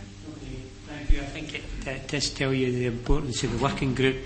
Right, okay, Councillor Spears, Councillor Reid, and then we're back to wind up. Thank you. Councillor Spears. Thank you, Provost. I would like to join in thanking Mr Henderson, the Trust, the staff of the Trust, and the staff at Falkirk Council, officers who have worked so hard on many different strategies that we've been rewriting now over the last year. I'm so pleased to stand here today to see everybody in total agreement that we need to push the Trust forward. It's well known that life's either a series of hurdles or a great adventure, and I believe the best days of the Trust and the best days promoting our heritage, our tourism, and working hard on our leisure are yet ahead of us in Falkirk Council. This is the time when we need to realise, especially on tourism, it brings most money into this area, and that if we don't all work together on it, we can miss the boat. We live in very austere times, and we live in times when we're having to deal with central government cuts, and we live in times where we need to realise that by coming together on this, that we can push forward the whole criteria and the whole emphasis on Falkirk. We have a history and heritage in this area that is second to none, and we need to exploit that, and we need to make that work in the best interests of this area, because by that working there's more money coming into restaurants, hotels, shops, which help with employment and which help with people who can then use the facilities of the Trust. And I can see the Trust making more money on our heritage, on our building portfolio. Everybody knows Edwardian and Victorian buildings are ageing at the same rate, and that there will be difficult decisions ahead on what we keep and what we can afford to keep and what is viable to keep, because, like ourselves, some come to end of use. So we need to look very, very, very carefully. But remember, the more money that comes in, the more we can save and the more work we can do. Okay, thanks very much for your input, Councillor Spears. Councillor Reid, then we're back to the Leader of the Council to wind up. Thank you. I just want one very quick factual point. Where these facilities within the Council they looked at in the normal budgetary way. Now, if you look at the Trust budget, that was 13,085,000 at its formation. That was been cut by 2,300,000 since, with another 3.5 million to be cut in the next 2 years. 44% of its budget will be cut by the end of 2 years. 44%. That is a heavier burden than any other service within the Council has borne, and I think that has to be borne in mind.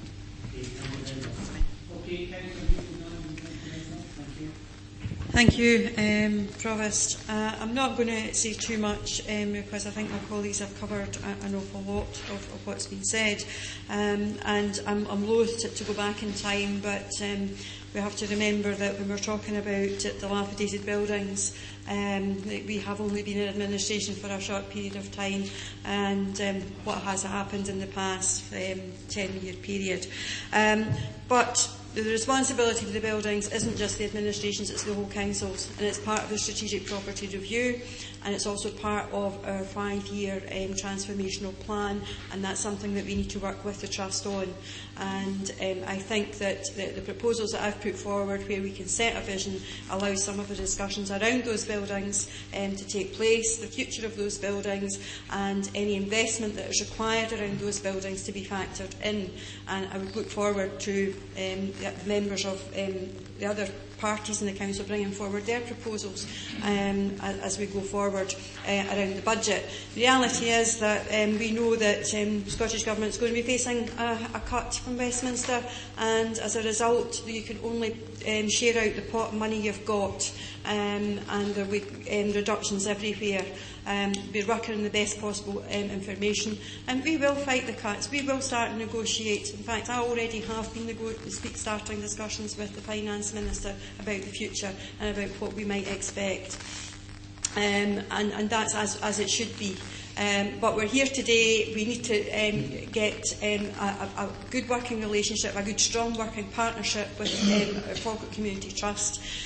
We need to work together to deliver on what are our priorities and our outcomes for the council area in conjunction with the Trust. In order to do that, I think we have to have that conversation, set a new way forward, and actually start to be able to deliver something for our communities. And Councillor Binney and Councillor Coombs is right. We do have to take the communities with us, and we do have to take their views into account within the communities. But we also have to look at working with them to see what they can help us to deliver. And I think that's an important aspect within the Trust as well as within the Council. I hope that people will see this as a pragmatic way forward. It's one that we're taking very, very seriously and looking to try and take forward as quickly as we possibly can to get into that new way of working. And I hope that that's appreciated by all. Thank you, Provost. Okay, thank you very much. So we're all agreed to the recommendations and the addition in section 2. Everybody agreed to that? Thank you very much, and looking forward to any progress and any reports coming back to the Council on the working group. Thank you very much. Okay then, that takes us to item 7 on your agenda. It is the fees and charges. The report is by Danny Kearney. Danny, would you like to come forward? It's pages 99 to 131 on your agenda. Thank you very much. Okay, Mr Kearney, thank you. Thanks, Provost. It's a fairly lengthy report with appendices, but I'll be brief and summarise the key points. At the February 18 budget meeting, it was agreed that a review of fees and charges should be carried out to provide information on benchmarking and present recommendations on developing a consistent approach to charging and concessions, taking into account the Council's poverty strategy. The main recommendations to ensure an improved level of consistency is to have a corporate charging and concessions policy, and that's the main decision that I'm asking Council to approve. The policy recommended is at Appendix 1. It provides a rationale and a framework to ensure a consistent approach to charging and concessions, and it's in line with best practice and other councils. In terms of the key aspects of the policy, it includes the principle that charges should fully recover costs unless there's a conscious choice to subsidise. It creates a charging strategy, recognising that we might not want to fully recover costs for a variety of reasons, and it provides a clear passport for accessing concessions, income-related benefits, and a level of charge for those receiving concessions is free. The policy would apply to all new charges, with existing charges and concessions reviewed in line with the policy as part of the budget process for 1920. However, there is a small example in the report with regard to the Council approving a charge for providing a passport checking service on behalf of the Home Office. The charge set is based on full recovery principles, with a concession to any applicant on means-tested benefits. With regard to benchmarking, it will be a factor when existing charges are reviewed and new charges are considered. As part of this report, information has been provided on an exercise conducted by PricewaterhouseCoopers in 2017 across 20+ councils. As always, there are caveats to this benchmarking information, as charges can vary across councils for a variety of reasons, but is a useful process to establish the reasonableness of the Council's charges. In conclusion, with one small exception, the report doesn't include specific recommendations on setting, revising or changing or creating new fees and charges, but rather presents a rationale and a framework and a policy of principles for reviewing charges and concessions on an annual basis and to help inform decisions and justify charging. I ask the Council to note the report and agree the recommendations, and happy to answer any questions that you may have. Okay, thank you very much, Mr Kearney. Councillor Meikle-John. Thank you, Provost. There is great emphasis from our auditors that good financial governance comes and stems from policies and evidence-based decisions. We currently have a fees and charges. They don't bring a significant income to the Council, but they do bring an income. A large part of that is statutory, which we have no influence over. The rest have been set on an ad hoc basis historically, following previous trends, and there's no consistency, and there is increasing pressure, particularly in the current financial climate, on full cost recovery. We don't have a policy or a consistency on our charging regime for concessions. So this would actually bring a framework for us to actually work within, and I think it would enable us to have a much more robust regime, particularly around our budgeting. This policy today does not set charges, nor does it seek to change any charges, with the exception of the new charge that we are seeking to bring in. All charges, all changes will still have recourse to Council, and that is something that needs to be made clear today, that there is no change to the actual fees put forward. What it does is it allows us to create a concessions and charging policy that is linked to the Council's of corporate objectives and aligns with our poverty strategy. It was highlighted at our February budget that our social care charges will require to be reviewed, and that piece of work is currently ongoing, and there's a number of other factors that will require to be taken into account with regard to social care charges, and that is still retains the responsibility of the council, so we still have to make decisions on that, but that will be not completely set aside, because there will be elements will come into our charging policy, but there are other factors that are required to be taken and decisions to be taken by council. Policy sets a set of principles, but it does not take away the democratic right of members at the budget setting time, as any changes that are proposed to the council come forward, we can still choose to subsidise those, as Mr Kearney has said, but we need to be able to have reasons for deviating from the charging policy in order to evidence why we are doing that and linking it to council's priorities.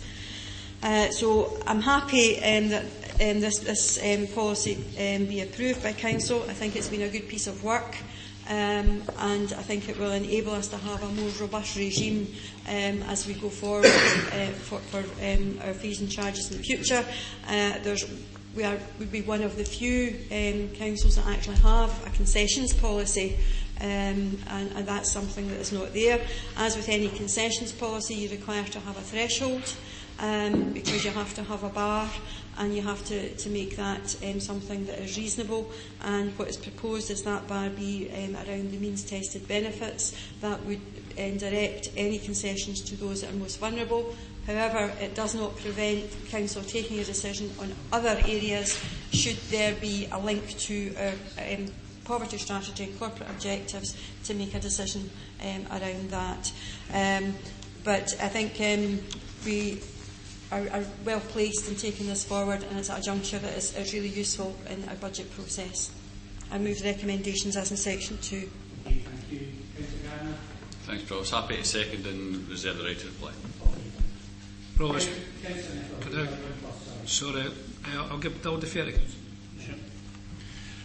because I do listen to what other members say, Provost, and Laura Nutter's point earlier on that maybe I was creating work, and unfortunately you stopped me giving an explanation of that, but I'm not going to go back into that. But because I do take that on the chin, Convener, I wouldn't like members, I wouldn't like officers rather, to put too much work into 4.19, the previous rejected proposals, to come forward. I'm a bit alarmed when it says that these proposals will also be subject to review in line with the policy. Things such as increasing childcare charges, introduce school meal charges for special schools, increase school meal charges, special uplifts, garden waste, and of course parking at railway stations. I would hate to think that officers would put too much effort into that, because I cannot for the life of me ever see them getting support in this chamber, and they certainly won't get support from my group. So it's just taking up Laura's point that perhaps there's no need to do the work that they would involve. Okay, thank you. Provost, could I just give notice that we will move an amendment to this report, an amendment to the motion, and to say that I reserve the right to come back in. I think that would be unfair to say that and not move the amendment, Provost. It's never my intention to do anything that's unfair to other members, Provost. But at this time I would move that this report be continued. The reasons that it should be continued, I know the administration get papers before we see them. That's how the system works. That's how the system worked with us. I'm no arguing about that. I accept that as a reality. But we have not had time to look at this report. What we had the other day was a 10-minute meeting. I'll tell a lie, I think it was 12 minutes that we sat in here with other members across the board and got a report on this particular fees and charges. It's not enough time. It's got major implications. No doubt some of my colleagues will wish to speak to that. So I would therefore move that this report be continued. Convener, I'm happy to second the continuation. I think a lot more thought and a lot more work needs to go into this report, if I'm being honest, before any decision is taken.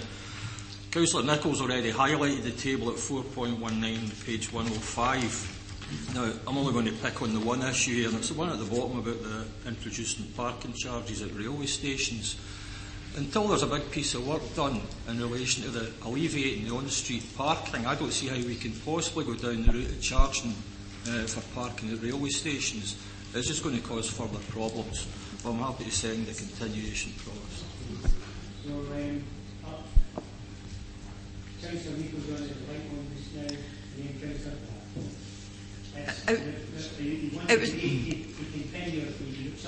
It was just, well, I was just actually say that this isn't about individual charges, it's about a framework, it's about a policy.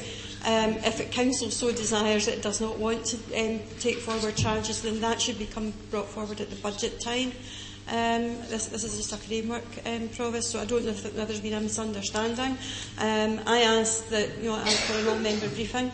I thought that would be helpful to do that, so I'm really surprised that now that that's not been taken full use of, Provost.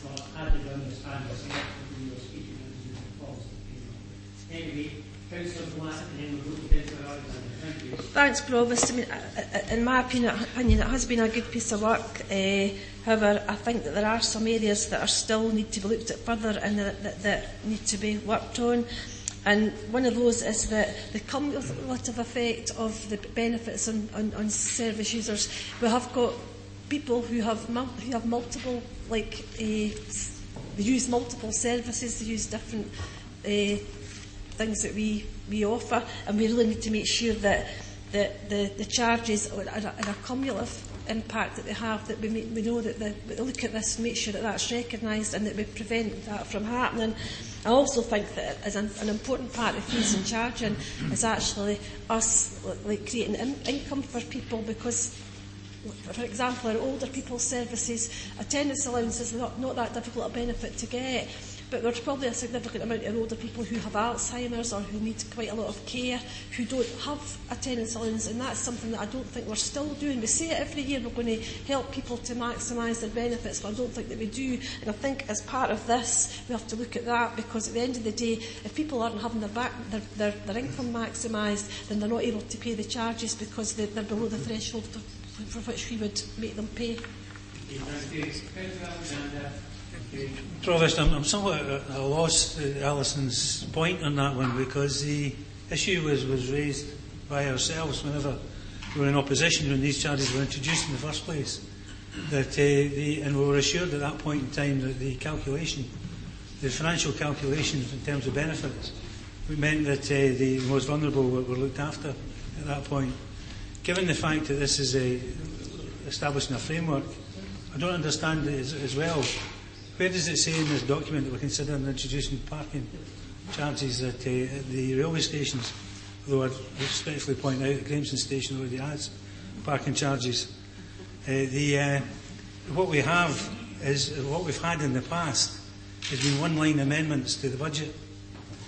New charges brought in as part of the budget process, where we have a document that doesn't allow us to look at a framework, doesn't allow us to look at a methodology, merely the outcome of the introduction of new charges.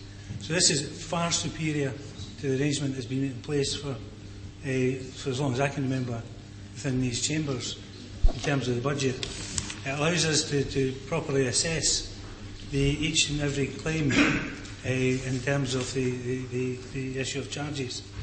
For example, we've argued consistently that where you have a set figure for charges or fees and charges, it doesn't allow you to look at the income of the applicant themselves, then there's something wrong with that. But we'll have to look at recently introduced charges for the crematorium, recently introduced charges for the pest control, etc., to see where the lack of a framework has held this authority back from properly meeting its expectations and its responsibilities for those who are the most vulnerable within the community, those who earn least or receive least in terms of income. So I think that delaying this report, I don't see any gain for the people in delaying this report. I don't see any gain for the officers of Falkirk Council who have begun the process of working towards the budget, because what we will have for the first time is clear guidance from members with regards to that. So hopefully that would negate the need, as we've seen in the past, for massive increases in service charges. I was fortunate enough as leader of the council, to be able to withdraw charges for the elderly. We're the only local authority in the country. There are no charges whatsoever for the elderly services. And I was very proud of that particular change. I recognise, and I'm honest enough to recognise and to acknowledge that we live in different days in terms of the funding that's available to local government. But what we have now, I think if we approve this report, is clear guidance that allows us to determine whether or not we are meeting our responsibilities under the anti-poverty policy that we have adopted. And I think this is a good piece of work. That was acknowledged by Councillor Black, who said it was a good piece of work. If there are gaps in it, then there's been plenty of time for us to close these particular gaps. I saw this paper for the first time around about this time last week. Sorry, the Monday. So I got it a day before the opposition. And that didn't stop me from reading this and being able to ask questions at my group meeting last night and receive the answers from officers and from other members of the group.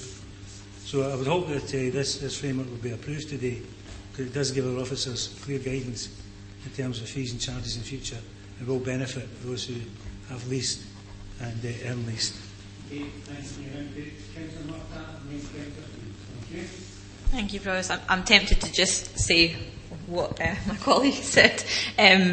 I think it's also important, and that time frame in terms of what members have to consider the papers before. Obviously, very often we feel that there's a great pressure to go through and analyse, but I think what's important to say, there was a briefing which was organised for all members. There was a time allocated for that briefing, and not all that time was taken up. It was entirely there for members to ask questions, to become better informed. And I don't recall that there were particularly questions that were asked which were needing clarity or anything like that. And that in some ways at least was a time to try to get, if you needed further clarification, some sense. And we're all working together here, where all members were there to ask. And we have had more than ample time to look at that. I think it's really important that we're not talking about the minutiae of fees as being highlighted. We are talking about a framework. We need to get decisions right, but we also need to do efficient business within the Council and move this forward. I do not see, as Councillor Alexander was saying, any benefit to delaying this. And if there were questions, I think that they could have been well explored before now. So I'll certainly be supporting my colleagues. Thanks, Provost. I don't think that we're disagreeing with anything that's being said by the other side.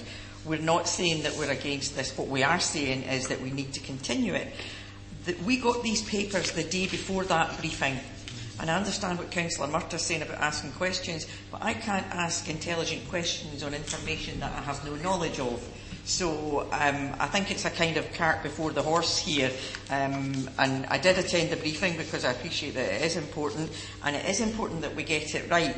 And the phrase that Councillor Alexander used was about assessing the information, and I think it's unfair that we're expected, and he also alluded to the fact that there may be gaps, and I think, well, if there are gaps, we need to look at them, analyse this, and then agree a policy once we've had that chance. And I think the timing of this has been, as I say, it's questionable. I don't think it's fair, and I think that's why we need a continuation. Okay, thank you. Thank you. Just on the point that Councillor Black raised, and I think it is a very important point about maximising incomes, and I think it might be helpful for the information on what the Council is doing to help maximise incomes through our strategies to reduce poverty, that there's a clarity for members, and perhaps a report be brought together to be able to be circulated to members on that might be helpful. It is very clear that the benefits are underclaimed, and I do recognise a very particular issue, for example, with people with dementia, and our social work services do a lot when they're, as part of their assessments, to help people maximise their incomes. And of course, every policy that we put through. We have inequality and poverty impact assessments. So, but I do understand the issue around cumulative, and I think the idea of having for members to have a full picture of what the council is doing on that, I think, might be helpful. Thank you very much. Thank you, Doris.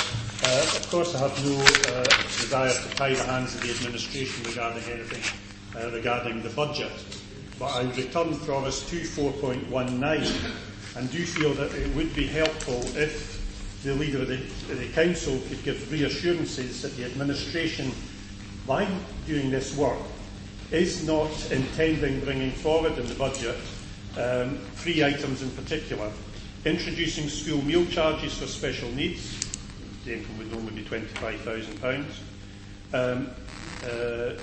introducing charges for special uplifts, £30,000, and introducing parking charges at railway stations, £51,000. If she was able to give me the assurance, Provost, that they would not be part of any ongoing process, and the easiest way to do that would be to agree that no work be continued on those 3 matters, then she would undoubtedly earn the support of my group this afternoon. I think myself personally, it's a cherry-picking exercise. Would, as far as I'm concerned, wouldn't it be valuable, because the fact is that there are a lot of areas in there that, as Councillor Coombs says, that we need looked at, and it's very difficult to prioritise at this stage, but you have done so and you're entitled to that. We're going now to Councillor Binney. Thank you. Thank you, Provost. It's regarding with 4.26 with concessions, and it's actually just a question, but thinking again about our community and the uptake, I wonder what your benchmarking was with the age, under 16 and over 65, because at the moment state retirement age is a bit older than that, and obviously other concessions and other organisations is different age groups. So could you explain to me why you picked that age, 65? There was no particular reason. It's just really an example. So I know that concessions can be given if you're over 60. So it's just by way of example. There wasn't a specific reason at all, really. Yes, I think my point was with concessions elsewhere, they've sort of moved either below that or they're slightly higher than that, and that age actually, in a sense, doesn't exist for state pension anymore. The state pension now has increased, so it was just to sort of mention that. And but I fully support this report. I think there's been a huge amount of work done to it, great detail in it as well. Thank you. Provost, can I actually just say that the 4.19 may well have been misleading, or Councillor Nichols maybe misunderstanding. These were proposals that were brought forward last year and rejected. It's an example. It would be up to all members of this council to make decisions about any charges that were introduced. You want to close I think Councillor Gavin Thank you, Provost. Having heard from members of the administration and members of the opposition, I think we'd be happy to go with a continuation, and if they don't understand, I've not had time to read the papers, I think that's fair enough. I just hope we don't have to have another members' briefing when we do have this before it comes back to us. But I think we would all be quite happy with that. So you're quite happy to withdraw the mover of the motion and the second are quite happy to withdraw that, and I'll bring Mr Moody in relation to the issue. We had a motion moved and seconded, we had an amendment moved and seconded. The situation now is there's a magnanimous gesture by the administration that they're quite happy to go for the continuation, so you just vamp it up in terms of legality. I would need to have some kind of consideration around the timescale, Provost, because this does have to feed into the budget process, and there's work that officers have to do within a very short space of time. By delaying a framework, you are holding back the officers, and unless we can agree the framework and then look at the rest of it, it does constrain a lot of the planning for the future as we go forward.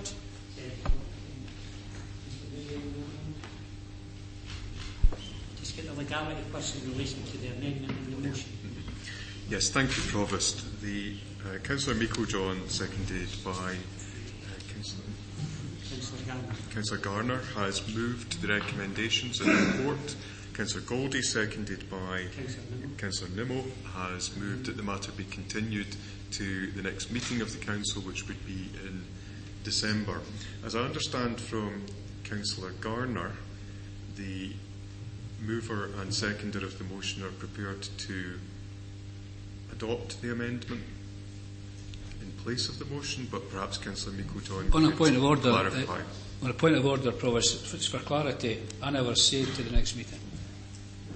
I never mentioned the next meeting. My apologies. I didn't mention the next meeting. I just wonder if there was potential to take this to the executive for a decision, convener, and I would then be able to fit in with some of the budget timescales, as our next meeting is not till December. We did discuss that at the group meeting. Sorry, just to clarify. No, I'm clarifying. Just a minute. The issue is we're going to go through the process in determining the fact that there's a motion seconded and an amendment moved and seconded and the due process. Carry on.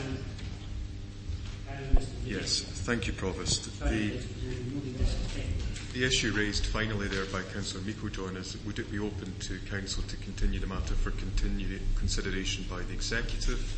The answer is yes. It would be open for the Council to do that. This motion this report comes to the Council because of its original origin in a decision of Council, and that being the nature of the decision taken by Council. But it's open to Council to have the matter considered by the Executive, and it would properly fall within the remit of the Executive to do that.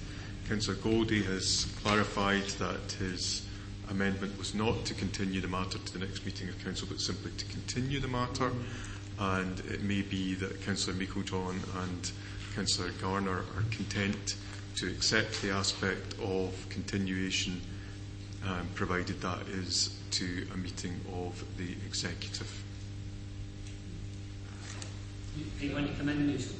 Could I just seek clarification from our legal colleague up there, who I must loathe always to challenge a solicitor, but under my understanding of standing orders, to amend the motion or to withdraw the motion would require the whole of the Council to agree that. Provost, as I understand it, there's no proposal to withdraw the motion. There's an amendment being made to the motion which the mover and seconder are prepared to adopt. Okay, we all agree to that? Agreed? Okay, thank you. Well, just clarify. No, you're quite right. That's a question that might be hanging in the mist. Right. Yep. Right. Provost, as I understand the matter, the mover and seconder are content to adopt the proposal to continue consideration of this matter, but the continuation will be for consideration by a meeting of the Executive. Thanks for that. The devil was in the detail there at the end, so that will be a vote. We didn't say we were going. No, wait a minute now. We never said we were going to the Executive. Let's be clear on that. We said a continuation. Okay, is that perfectly clear now?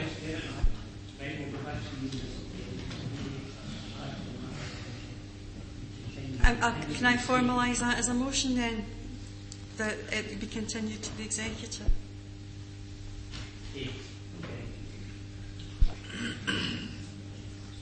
Happy to say. You're going to work this week? Yeah, therefore, was Wales is working out, can I speak to the latest amendment to the motion? The report came back to... Councillor Goldie, hold on a second. We've got a legal representative here just working out the ramifications of the latest information. Thank you very much. Thank you very much. Thank you, Provost. As I understand the matter, the mover and seconder of the motion have altered the text of their motion now to say that the matter can be continued for future consideration at a meeting of the Executive. Councillor Goldie maintains his amendment as it currently stands, which is simply to continue the matter. By, I think, necessary implication that suggests continue it to a council meeting. Right, so that's clarified. That's exactly what Provost, that's not what the motion actually says. Wait a minute. We're getting into deep water here. Okay. Right. So clarifying the position again. Yeah. The situation is an amended motion in relation to going to the executive. Councillor Goldie and his colleague are stating the fact that their amendment was to bring it forward to a council meeting. Whenever. Right. Fine. There is no need for there to be a great delay in this report. All that's required is an officers did bring back a report and it came before all members of the council were invited to that. What I'm saying is we need to have another of those meetings and it can be held any time that's suitable to officers. And Councillor Meikle-John says she's concerned about officers. I'm not really concerned about officers, no disrespect. No. I'm concerned about the users of that service. I'm concerned. I think what Councillor Meikle-John stated that she was concerned that this was going to maybe drag on when it was important to get the business done. I think you've just reiterated that we're all of the same mind. So it's just working out wording here to ensure that the legal process is going through. Mr Moody, you've heard both sides of the coin again.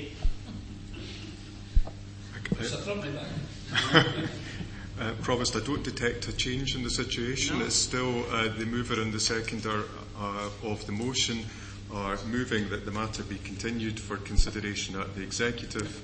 The mover of the amendment maintains his position that the matter be continued. And I state again, by necessary implication, that is to a future meeting of the council. Provost. I just feel that Councillor Goldie's motion is very open-ended.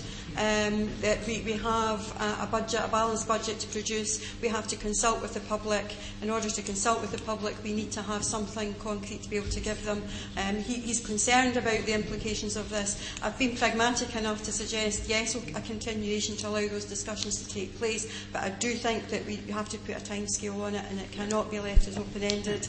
I'm concerned if it's left to the December meeting of full council, just because of the work that needs to be done, particularly around a public consultation, and that's my reasons for wanting to have a discrete time period for this.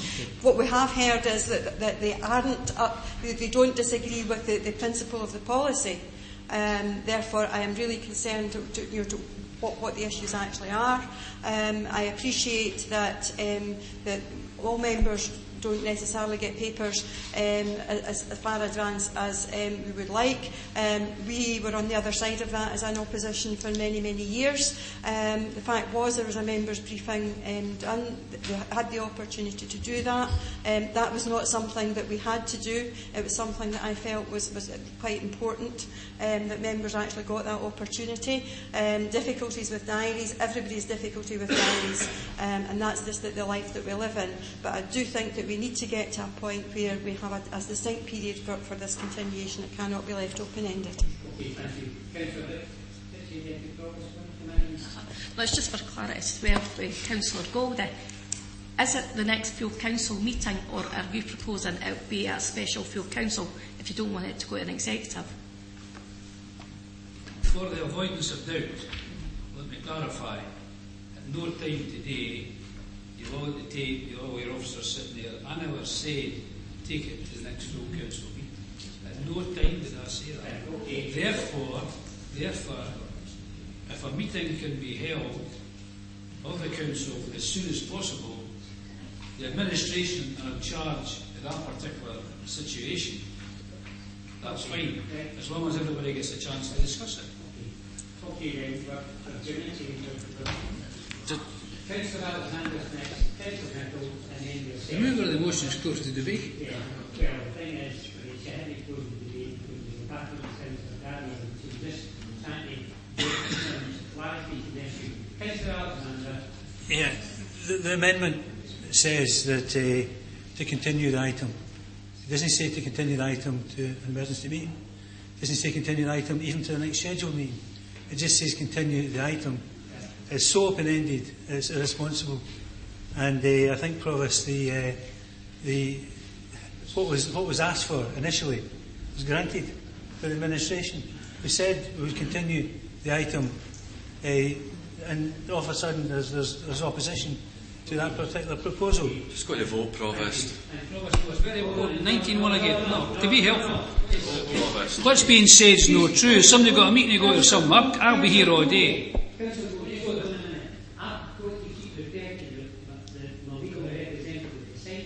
To ensure that what's getting done is done in a proper professional manner.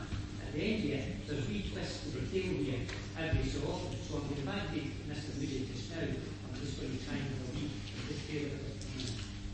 Thank you.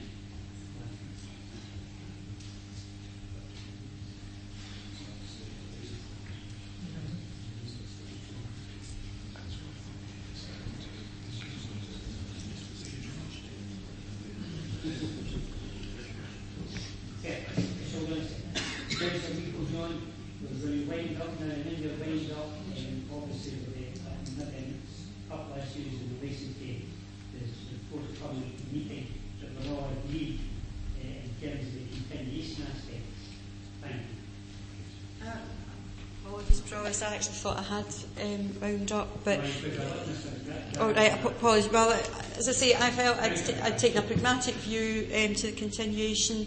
I appreciate members' concerns. We thought we'd address that by having the members' briefing prior to that today's meeting. Fortunately, that's obviously not seen as being adequate.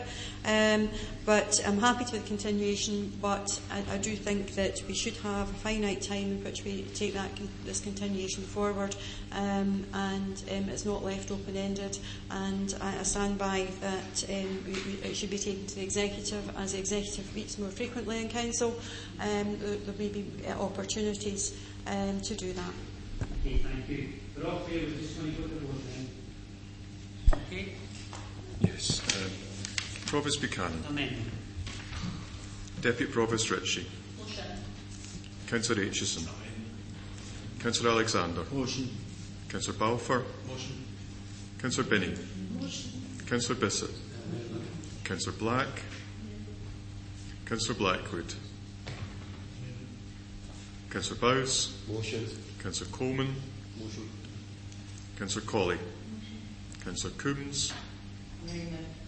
Councillor Flynn. Motion. Councillor Garner. Motion. Councillor Goldie. For the amendment. Councillor Grant. Motion. Councillor Harris. Motion. Councillor Hughes. Motion. Councillor McHugh. Motion. Councillor Meiklejohn. Motion. Councillor Monroe. Motion. Councillor Murtagh. Motion. Councillor Nicholl.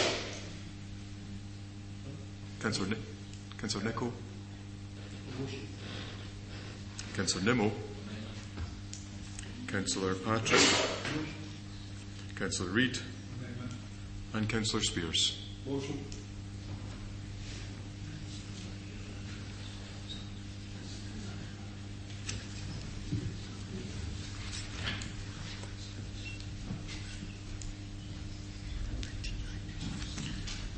Provost, there are 19 votes for the motion, there are 9 votes for the amendment, the motion is carried. Could you maybe just for clarity, because we were all losing the plot a wee bit there, can you just tell us what the motion is reported as? Yes, thank you, Provost. The decision of the Council then is that the Provost, matter that leads to the fact that we were voting for somebody in the row. Carry on. The decision of the Council is that the matter be continued for consideration at the Executive. Okay, thank you. Okay, just to let you know, we're going to item 8, but item 8 and item 9, because of the fact that some officers have had to go away in the emergency situation, we'll take item 8 and item 9 to the back, and hopefully we'll return probably after lunch now. So that's, we're going to item 10, which is the final account, 2017-18, at pages 193 to 195.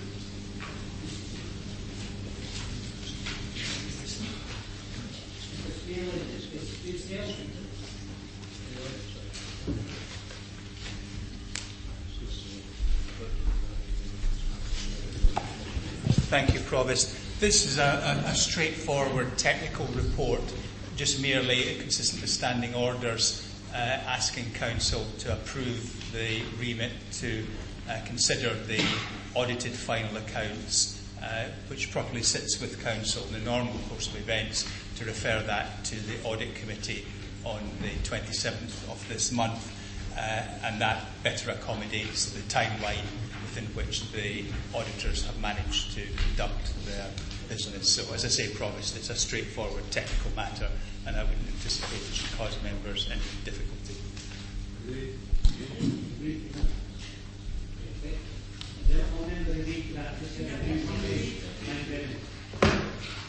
That takes us to item 11, programme of meeting. Mr. Whitby, you want to come up, Mr. Whitby? No, Colin, Mr. Whitby. Yes, thank you, Provost. This is hopefully another technical report which comes to you once each year to fix the programme of meetings for the following year. It follows the same pattern as has been previously set by the Council, with one modest innovation, which is that the first meeting, which takes place after the summer recess, has been moved back somewhat, and that is to allow a slightly longer summer recess, which more closely aligns with school holidays. And otherwise, Provost, the recommendation is contained in paragraph 2 and invites you to agree that programme. Happy to accept, Provost.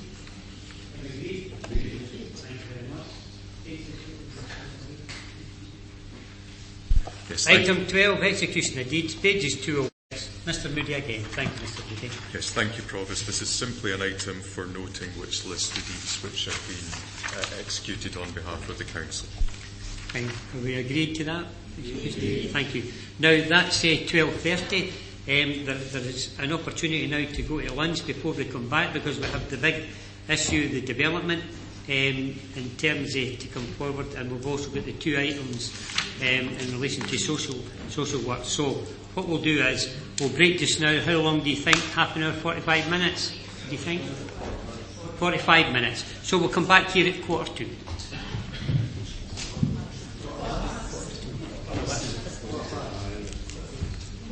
That's my new glasses. Thank you. 1:15. Thank you very much.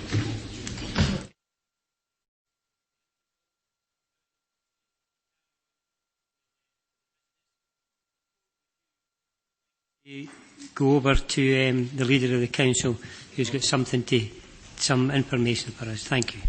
Thank you, Provost. I just wanted to update members on the incident at Camlin. Sadly, it was a local gentleman, 50 years of age, who lost his life this morning as a motorcyclist. And I'm sure that everybody's thoughts are going to be with his family. Obviously, the other vehicle involved was a bin lorry, a private contractor. But needless to say that the driver of that particular vehicle is also traumatised following the incident. The police are carrying out a complete investigation around the accident, and will obviously look to come back with recommendations. And I've offered the services of our officers to work with them on that investigation, and indeed any recommendations that come forward for any changes that might improve the safety. Similarly, as people will be aware, there's been 2 incidents at West Bridge Street at the weekend. Thankfully, there was no fatalities involved in that, although there's people who obviously were traumatised and hurt as a result.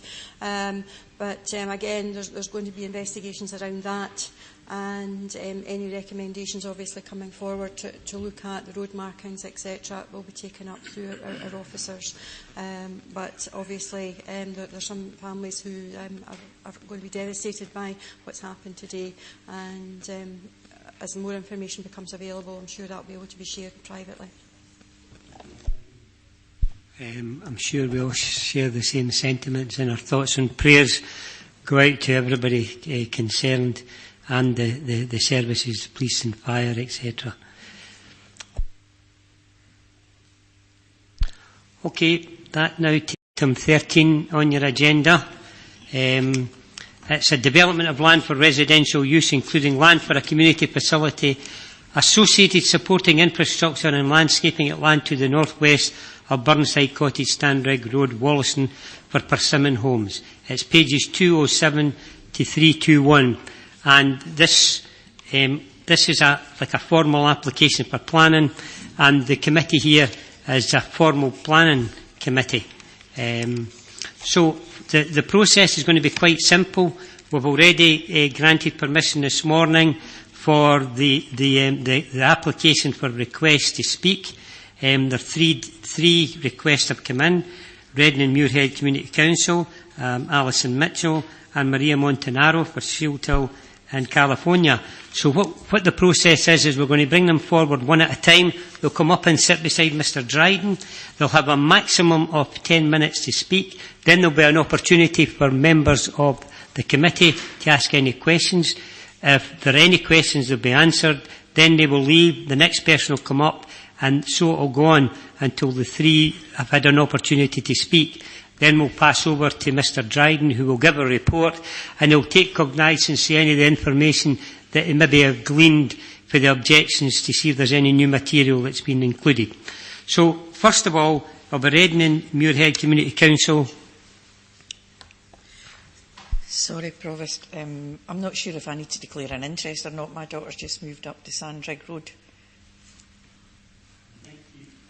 Everybody gets told that it's up to the individual councillor they feel, that. But we'll clarify the position with Mr Moody.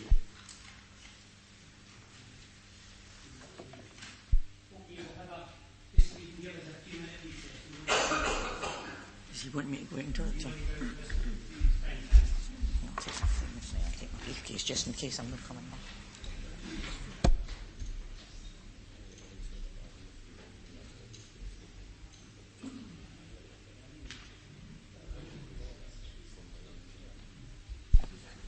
If the first state objector would like to come forward just now and take his place.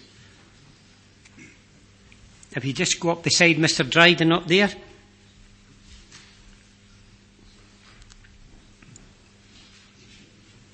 Mr Dryden's at the end. You come in here beside him.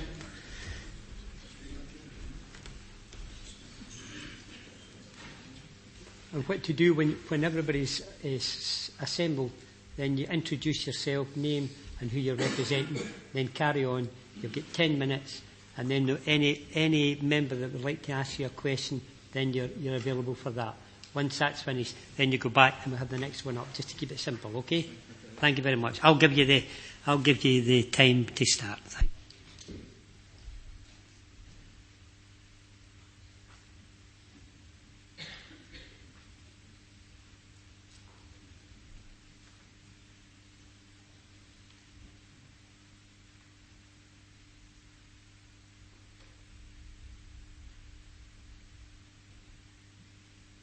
Development may have a financial impact on the fact that she lives there. So, sorry about that.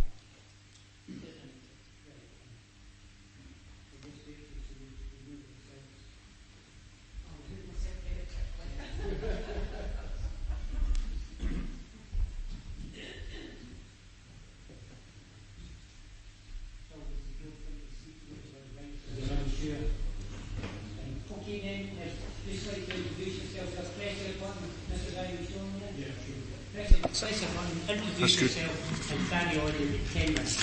That's fine, thank you. Good afternoon. My name is John Brown. I'm representing Redmuirhead and Wollaston Community Council and also the residents of Wollaston. Thank you for the opportunity to speak today. It's much appreciated. Redmuirhead and Wollaston Community Council wish to object in the strongest possible terms to the application made by Persimmon Homes and support the decision by the Director of Development Services to refuse the application. The Community Council supports the work carried out in LDP2 as it gives future plans to the area. We consider this our area. This site has been assessed in the past and was a non-preferred site for LDP1. To consider this application out with the LDP2 process is prejudicial and undemocratic.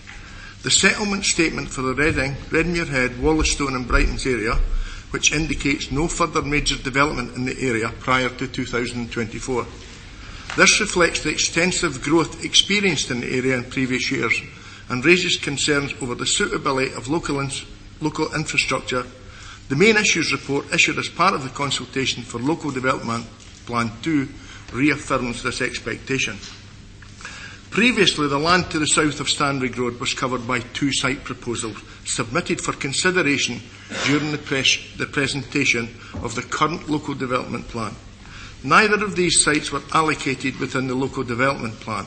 Several of the reasons why these sites were rejected for inclusion in the Local Development Plan, notably around vehicular access, unsuitable roads network, community infrastructure and education capacity, are still relevant to this proposal. In addition, the current site was submitted for consideration as part of the consultation around the forthcoming Local Development Plan 2. The main issues report put out for consultation identified the site as non-preferred and indicated the further strategic growth around Wollaston was also not considered appropriate. The Community Council supports this and feels that all development should be plan-led. Builders and local farmers should not be allowed to override LDP1 and LDP2. The Scottish planning criteria for building is first, urban capacity sites, second, additional brownfield sites, and third, sustainable greenfield sites. This application does not meet any of this criteria. This application fails to reach a sustainable development standard in terms of local transport and its distance from the railway station. Distance to local shops and services deem a car essential. The considerable increase in vehicles using the 2 access roads would have a detrimental effect on current residents due to the poor roads network in the area. We also support the planning officer's concern over the road network and how it is not suitable to support an application of this nature. Research from the 2011 census showed that the area has a higher car ownership of 91% compared to 75% across the rest of Falkirk district. Many of the households in the area have 2 or 3 cars per family due to inflexible local transport to meet their needs. Lack of suitable footpaths and the lack of space to develop them is a major concern. Members of the community are also concerned that the increased pressures on the local health centre will have a direct impact on the services they receive. While I understand that NHS did not respond in relation to this application, they have expressed concerns regarding the other planning application in Stanley Road.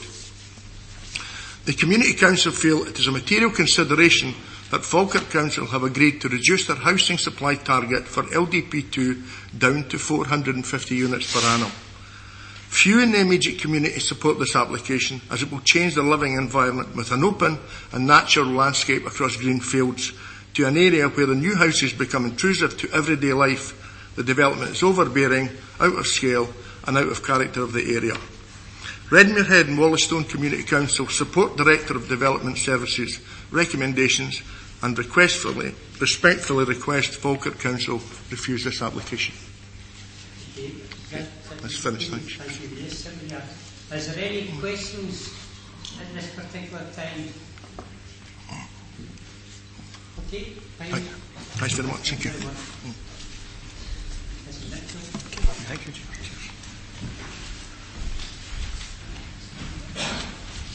That's good. That's good.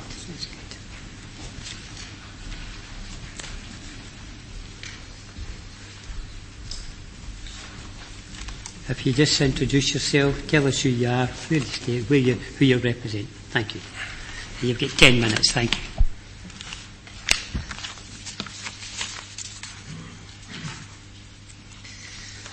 Okay, good afternoon. My name is Alison Mitchell and I'm an objector to this proposed development. I'm a resident in the Sunnyside Court in Brightons. You asked me to say who I'm representing today. I'm representing myself, a member of the public. Thank you so much for listening to me today. I agree with the recommendation to reject this proposal for all the reasons stated. I would like to discuss education provision today, focusing on the accuracy of pupil yields and the cumulative effects on education of agreeing to this proposal. This development will be in a very popular area due to the reputations of Wollaston Primary School and Braes High School. People actively seek to move into this area to be within the catchment areas of these schools. Current school roll figures show that Wollaston is operating at 73% capacity. I'd like to highlight that these roll figures do not include nursery children and show the capacity percentage for primary 1 to 7 only. I don't believe there are any published figures for nursery capacity. From 2020, nursery provision will be doubling, and based on the expected number of children from this development, pressure will be put on the nursery, so it is stated that we're asking for a contribution for that. If these nursery figures were added to the roll projections, would Wollaston Primary in fact be over capacity from 2020? The current nursery is not big enough for double the number of children. Either a new building will be required or capacity within the school will need to be used, which brings me back to questioning, is there capacity? When we state, yes, there's plenty of capacity, it's only running at 73%. Is that the case if we include nursery within that? There's current overcrowding at Wollaston Primary, as the site was never intended to operate as a 3-stream school. There's overcrowding in the dinner hall and the playground. More concerning, there is pedestrian and traffic congestion, which prompts safety concerns. I believe there was an accident earlier this year with a young girl having her leg run over just outside the school. Unfortunately, that does not surprise me. Children regularly walk on the road instead of the pavement due to congestion. In other words, they have no option because there are so many pedestrians on the pavement, they're walking on the road. Double the number of nursery children from 2020 is going to increase this congestion regardless of any new housing. Within the documentation, point 7A21, it states at the end of that point, where a school cannot be improved physically and in a manner consistent with education policies, the development will not be permitted.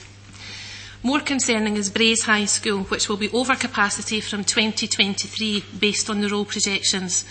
The existing housing estate at Reading Bank is right next to Braes High. However, it is not within the catchment area. When it was being built, it was felt that there was too much pressure at Braes High. Braes High currently receive placement requests from this estate, understandably as it's on their doorstep, and I think it would be sad for them to have to reject these requests in the future due to capacity issues. I'm unsure if the decision earlier on this year in March to build 91 houses at Reading Muirhead have been taken into account in the roll projection figures, as I don't believe there's been any changes to them to date. I've carried out my own research to compare with council pupil yields using 2 housing estates in the same area as this proposed development with similar style housing. I examined data zone S0 1009191 extracted from the 2011 census, which encompasses the entire Wallisbury estate of 233 houses. The Wallisbury estate is in exactly the same catchment and has similar housing style to this proposed development. That estate was built between 2001 and 2005, so the 2011 census does give a good comparison to council pupil yield figures, which aim to estimate an average pupil yield for the first 10 years after build. The pupil yields extracted from this census are 39% higher for primary pupils and 35% higher for secondary pupils. Children's Services have previously commented that this census is incomplete and not a good comparison, which would in fact mean that these figures would be higher if it's incomplete. I also completed a survey of the Sunnyside and Stanrig estate, asking how many pupils will be in each household as at March 2018. This estate is 14 years old, and surprisingly the pupil yields are significantly higher, showing that Children's Services' expectations that numbers will lower over time in a new housing estate is not true for this area. The pupil yields drawn from this survey are 83% higher for primary children and 175% higher for secondary children. This proposed development could look very similar to the Sunnyside and Stanrig development in 14 years' time. I'm asking the councillors to also consider the cumulative effect on education provision. The Gladman application, which was unanimously rejected by yourselves earlier on this year, is currently in the appeal stage with the DPEA, and no decision has been made on that yet.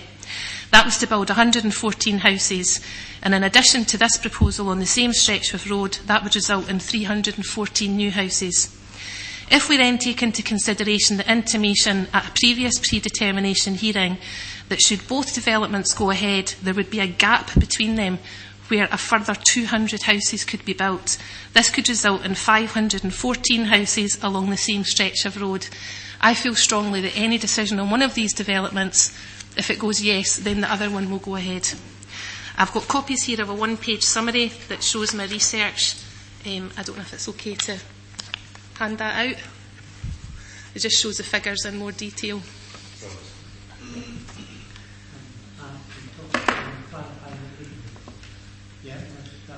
Is that okay, Huda?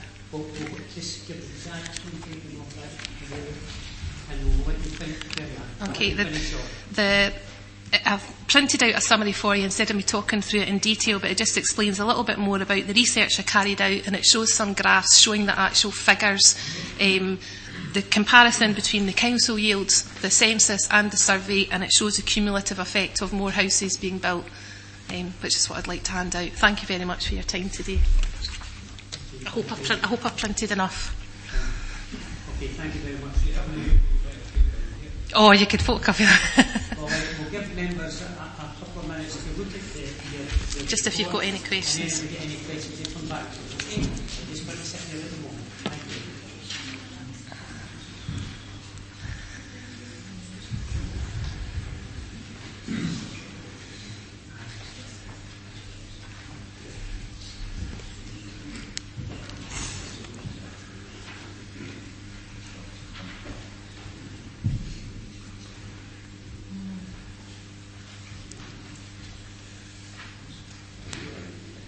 Ryan, you get a one for Mr. Keith. Just in case there's any questions.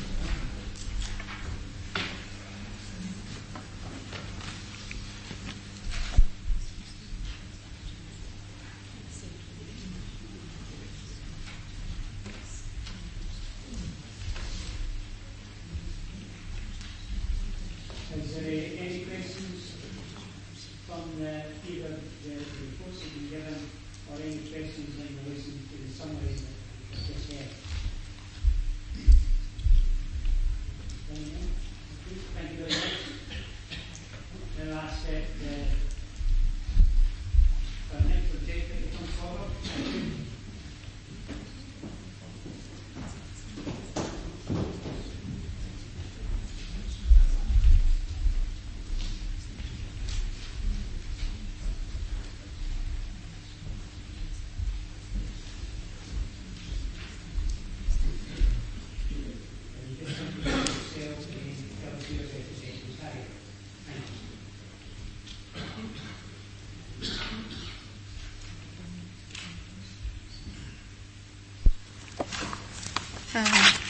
Good afternoon, everyone.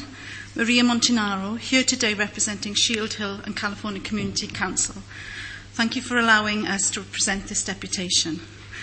SCCC wish to support the Director of Development Services recommendation to refuse the application and also to refute the asserted shortfall in 5-year effective housing land supply used to justify a departure from the local development plan by the applicant. The Development Plan Monitoring Update Issue 11, Summer 2010, advised re-house completions. The pattern of new house completions continues to decline from its peak of over 1,000 during 2003-2004 to less than 430 in 2008-2009, the lowest level since the 1980s. The Development Plan Monitoring Update Issue 11, the LDP Main Issue Report, November 2011, page 11, Thriving Communities, Housing Growth, cautioned that additional housing requirement figures for the period 2014 to 2034, based on 2008 household projections, needed to be treated with caution. Various factors, it says, not least the economic downturn, suggest that these projections and corresponding housing requirements may reduce in the future. The caution was justified, borne out by the reduction in housing supply target from 675 in the current LDP to 450 for LDP2, approved at full council on the 27th of August this year. That represents a reduction of 33%, an annual difference of 225, which equates to a decrease over 5 years of 1,125 units, negating the contested LTP shortfall of 482 units in the report at point 7B6. Councillors should have received 2 documents submitted by Shield Hill and California Community Council. Can I confirm who hasn't received these documents or seen these documents? Anybody? Have you all seen them? 2 documents from ourselves. Yes, good. Thank you very much. That's great.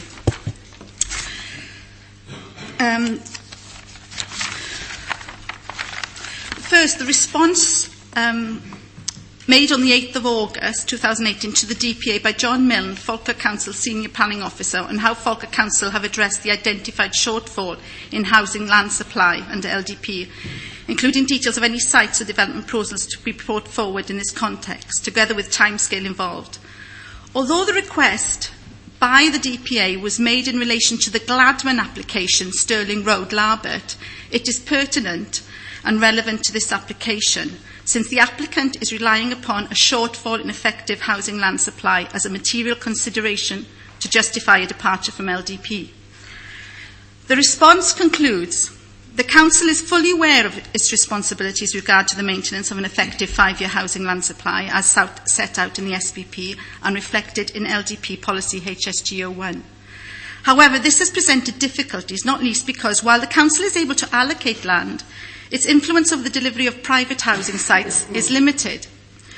Nonetheless, the Council is taking active steps to address the situation as outlined above, and these include, and he highlights them, progressing LDP2 and the allocation of further housing sites, some of which may be supported by the Council prior to adoption of LDP2, where they meet the terms of policy HSG01. 2. Action to speed up the delivery of stall sites through recent commitments to the provision of necessary infrastructure. 3. Application of policy HSG01 to a range of current housing applications. And 4. Windfall sites, the output of which is being accelerated partly by the Council's own Strategic Housing Investment Programme and the Strategic Property Review. He goes on to say, all these mechanisms have the potential to make substantial additional contributions to supply over the next 5 years, which will help to address the housing land shortfall. It is not possible to quantify this precisely, but we would expect this to be of the order of several hundred units.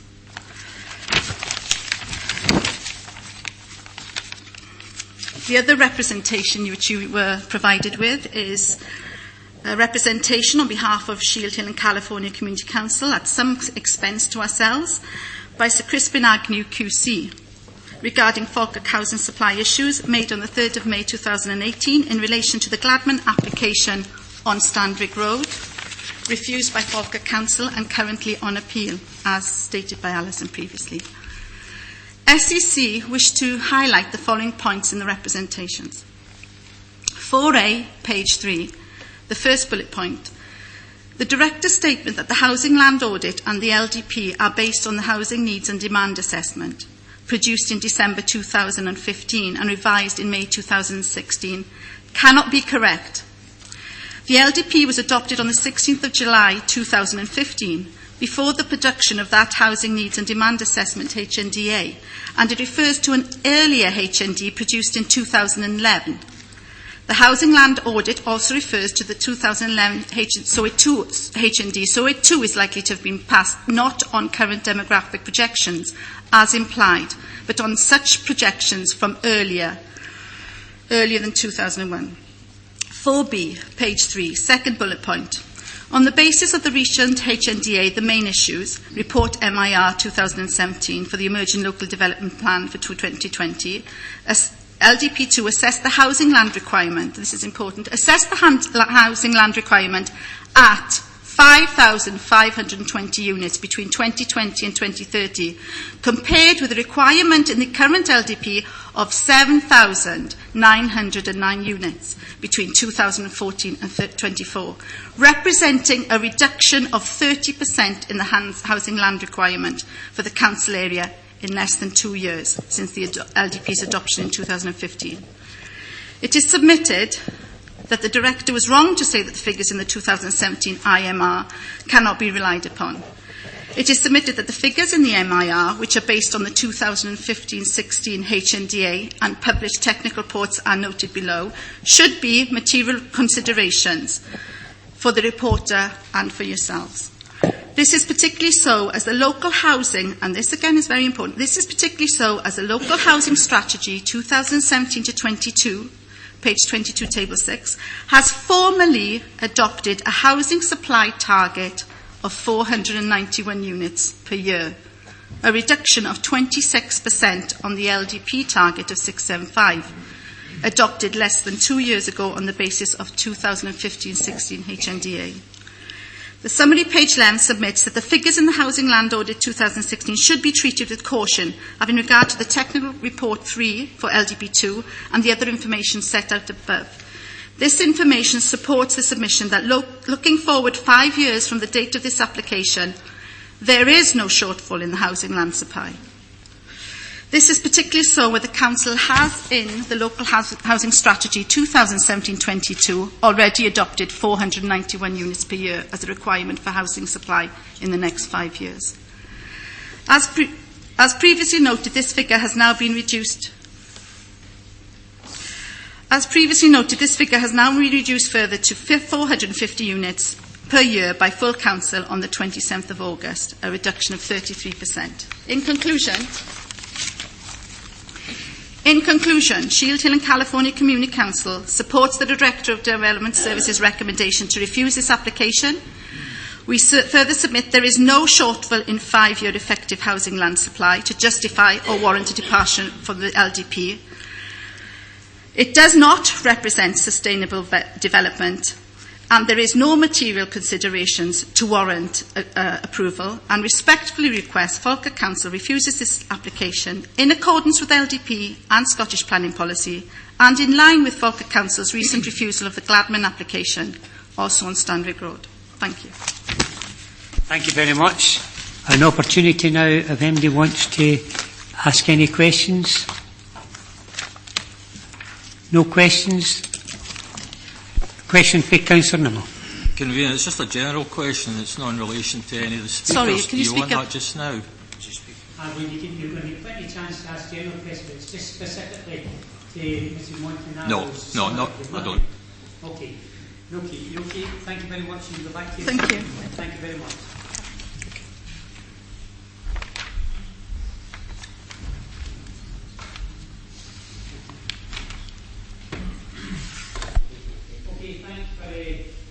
The objectors for putting their cases forward.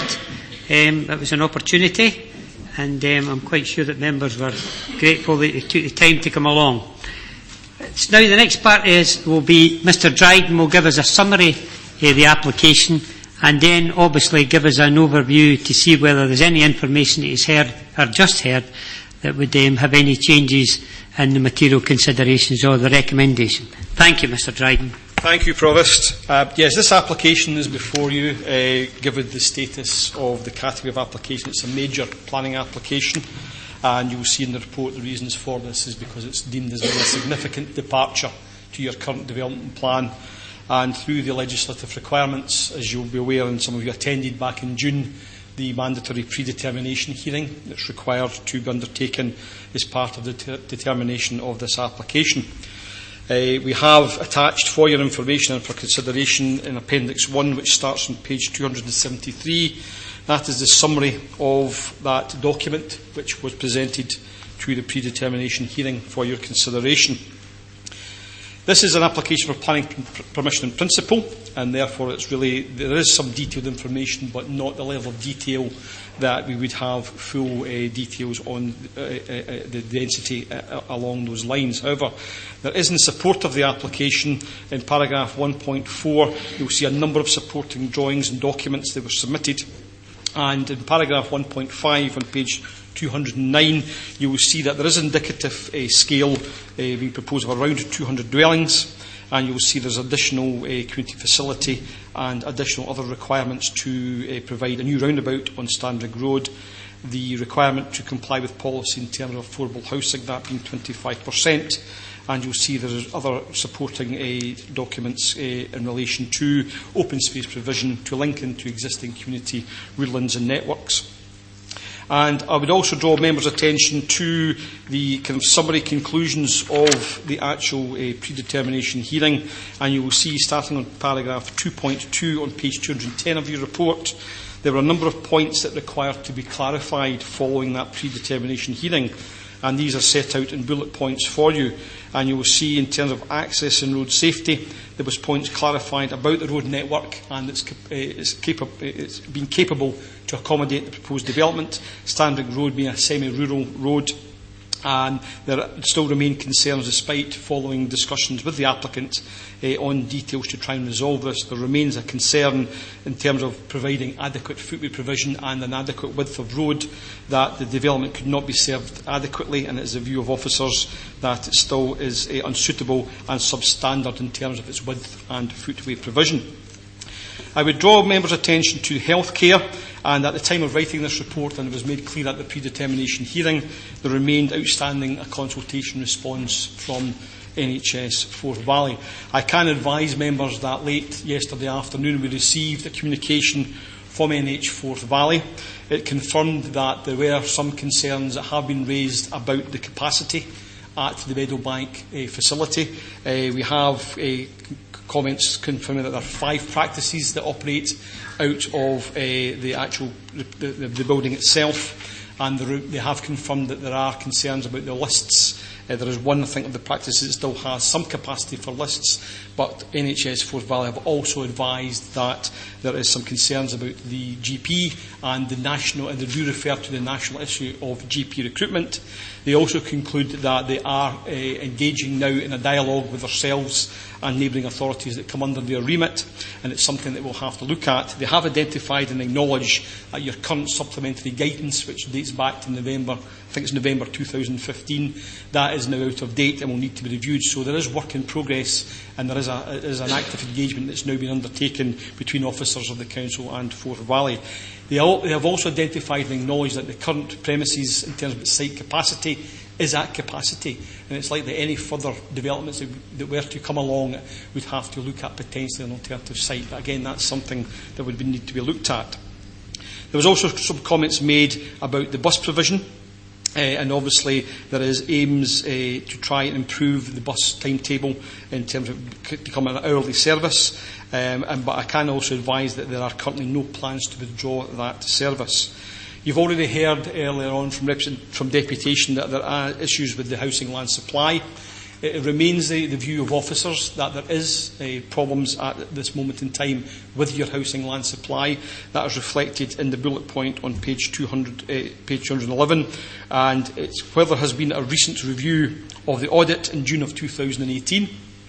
This is now showing that your effective housing supply is now standing at 4.3 years as opposed to 3.9 years, and the number of outstanding units is now 482 units rather than the 760 units that were mentioned back at the predetermination in hearing back in June.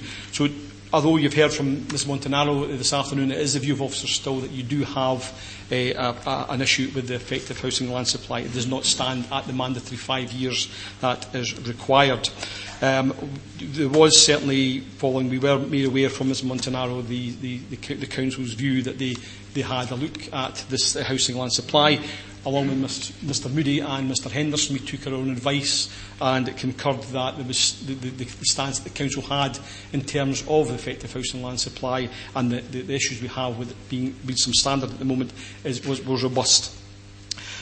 I would also draw members' attention to education, and as you've heard earlier on today, that there does remain some concerns with education. And while I would advise, I would draw your attention to page 212, you will see that while it's acknowledged that there are some issues with capacity, this remains at Braes High School. And you will see that Braes High School does have a capacity. It's currently operating at around 90%. and therefore a contribution would have to be sought to deal with that, and the applicant has agreed to make that contribution. While there have been some concerns raised about various yields and further figures, Mr Teed from Education is here if you wish to probe further on that, but I can confirm that we've had no formal objection from our colleagues in Education in respect of that, subject to appropriate contributions being made where it's needed, and in this case it would be Braes High School. Turning to your development plan, as you are aware, the site currently does not sit, obviously, within the development plan as being a site that's preferred, or nor is it allocated. And it is currently in the countryside location. And you will see in the officer's report that there is indeed an assessment being undertaken that it's obviously a greenfield site, and therefore it would not accord with the provisions of your current development plan. And as you've already heard earlier on as well, the emerging Local Development Plan 2, which was recently approved in August, just last month there is no provisions to actually identify this site either in the emerging development plan. And it is considered, as you've already heard, there has already been significant residential expansion within this area, and therefore it is not deemed to be appropriate. However, I would draw members' attention to Housing Policy HSG 01. And this is important insofar as this is a policy in your current development plan which is designed to facilitate the release of sustainable and appropriate unallocated sites in the event of a housing land shortfall. So obviously we do have a housing land shortfall, as I've explained and is covered in this report. But as has already been mentioned by those who made the deputation, there's a preference of order as well, and we will only consider such sites where, first of all, they're urban capacity sites, there are additional brownfield sites and sustainable greenfield sites, and you'll see in the report that in this particular instance this is a greenfield site, but nor is the view of officers that it is sustainable given the accessibility issues that I've already highlighted and its distance to Holborn railway station, and also parts of the proposed site fall out with the statutory or the mandatory 400 metres distance for travel for bus routes. It is the view of officers that this site would not fall within the criteria here under HSG01, and therefore it would not be supported by officers.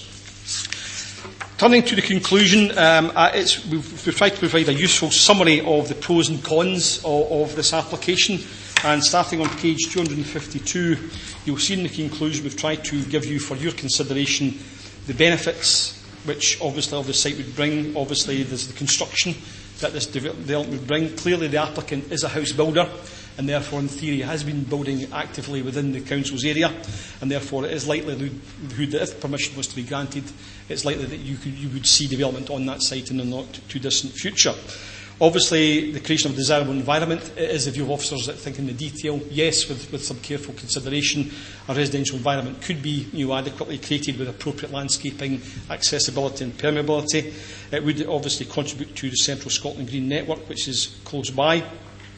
And there would be opportunities to enhance open space strategy and provide potential deficiencies of open space elsewhere in the area. However, balanced against that, as I've already mentioned, it's contrary to your development plan. The bullet points in paragraph 7.3 highlight these particular issues. We've already advised that there has been significant residential growth in the Wollaston, Brightons, Reading Muirhead areas in the past, and particularly while it's still relatively in its infancy, your LDP2 plan, which is now moving forward through the process, expected to be adopted hopefully around 2020. There is certainly no provision in that emerging plan either to support this site for residential development. Also, you will see the concerns about the bus stop, the location of bus stops to service this site. And also, as I've already said, in terms of strategic growth, it's not an area that officers are of the view that could be support. So to bring it to conclusion, Provost, that's a summary of the officer's view, and you will see the recommendations are to refuse for the reasons highlighted in paragraph 8.1 on page 254. Thank you. Thank you, Mr Dryden, for a very full summary. I'm opening it up to members of the committee. Provost. Councillor Alexander. Provost, first of all, can I say that the predetermination hearing held in the Braes was an absolute pleasure to chair. First of all, the developer put across a credible case for development, and secondly, the general public turned out in their numbers and gave very articulate responses. which were enlightening and, as it were, positive. The whole experience was something that I think brought out the best in those who were there that night, the members who were able to participate, plus the general public within that particular area. It was certainly a pleasure. Now, the issue of the application appears to be based on is almost solely the issue of land supply.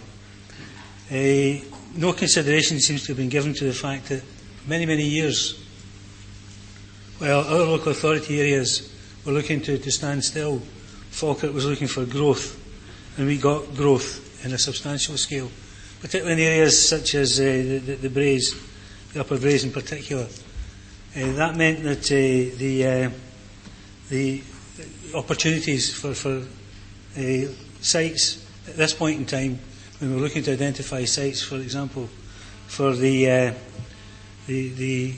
second development plan, the draft plan that was approved by Council just recently, it made it very, very difficult.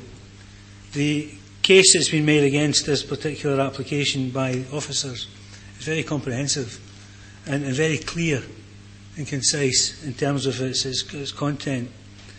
It gives a very clear indication of the impact of such a development in that particular area, and it's something I don't think we should ignore, Provost.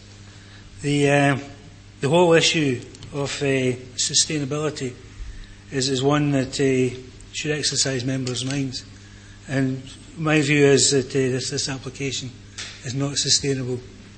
The community would, in my opinion, grow to an extent that it would make the change in character more than significant, and that is something that is in breach of the Falkirk Local Development Plan 1 as well as the Draft Plan 2.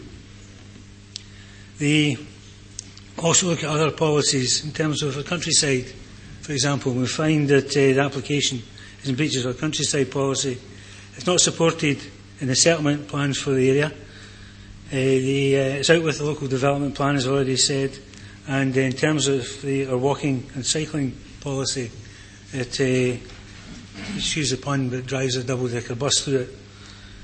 The issue of the housing need is one thing that we're very conscious of, and also we're very conscious of the fact that much of our housing need, thankfully, will come from the public sector for the first time really since I first came into local government 30 odd years ago. So we have a public sector that will be looking to expand quite considerably, and I think this will give, and it was the views of colleagues, this will give the impact of sites which are regarded as excuse my colleague. Apologies. Yeah, she never phones, never rings. Never Excuse me, I need to go out. Stop me. In terms of land need for the targets that were set, we believe that there is opportunities for windfall sites that are unprecedented in terms of the opportunity for the public sector, and this is something that is contained within LDP2 very clearly. We therefore believe that we can demonstrate that there is adequate land provision for housing for the next 5 years. Also, the reason that the target was reduced in terms of the number of houses was quite simply in recognition, Provost, of the fact that we've had a high target for many, many years. And the reality is that what we need to now is a rebalancing between private and public sectors, and that's something that we are confident that the local plan will bring. So with that, Provost, I would formally move that the application be rejected on the grounds that are contained within the recommendations on page 254. As I say, the presentation from officers has been very accurate and very much to the point, and I think that sums up the policy position of Falkirk Council and how this particular application sits within that policy portfolio. So with that, Provost, I formally move. Thank you. I'm quite happy. I concur with nearly everything you've said there, Councillor Alexander. I think that was a very full and comprehensive and detailed report prepared by officers, and I'm quite happy to second the motion to move the recommendations contained within the report. Anybody else like to come in on this? It's not a question as such, but we've heard three excellent speakers come here today to represent the community, and I think we should recognise that and thank them for coming along. My concern, though, is regarding NHS Forth Valley. Now, we always tend to, when you talk about the NHS Forth Valley, we always think of doctors and nurses and things like that. But they are statutory consultees on this.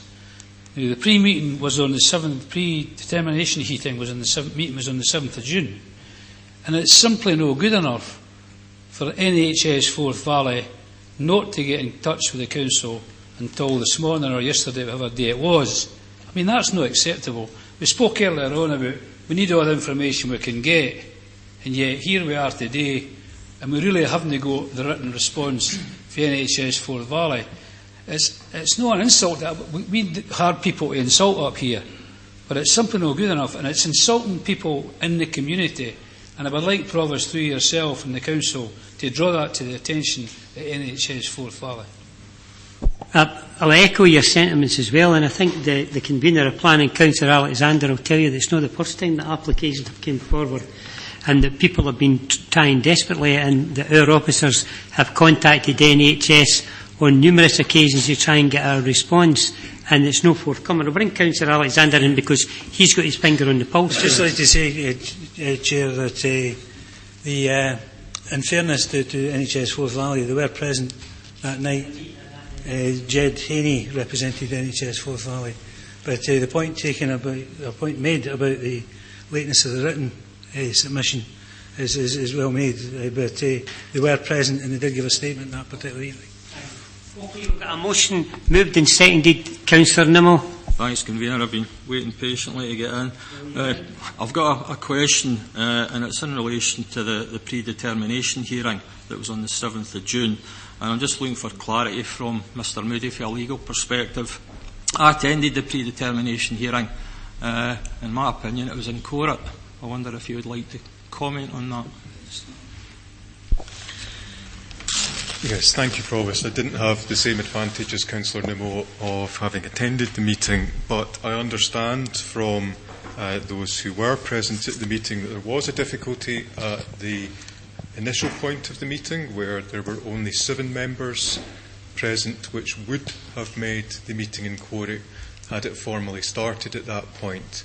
I think the decision was taken pragmatically to start the preliminaries of the meeting, but to keep the formal part of the predetermination hearing, which is the point where the developer and the public have the opportunity to speak, until the point where the 8th member arrived to make the meeting quorate. And as I understand the matter from the information provided to me, the 8th member arrived just as that point was being reached. Provost, I take that on board, but there's nothing documented in this application paper or from the minute of the predetermination hearing that actually states that.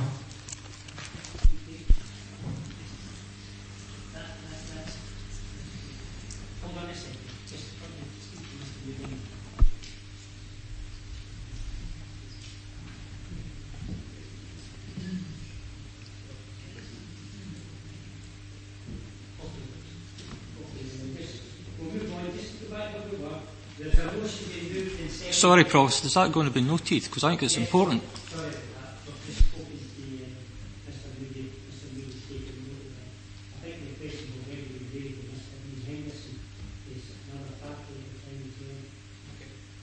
thank you very much. Okay, moving on. We have a motion moved and seconded to go with the recommendations, which is to refuse the application. Is there anybody otherwise minded?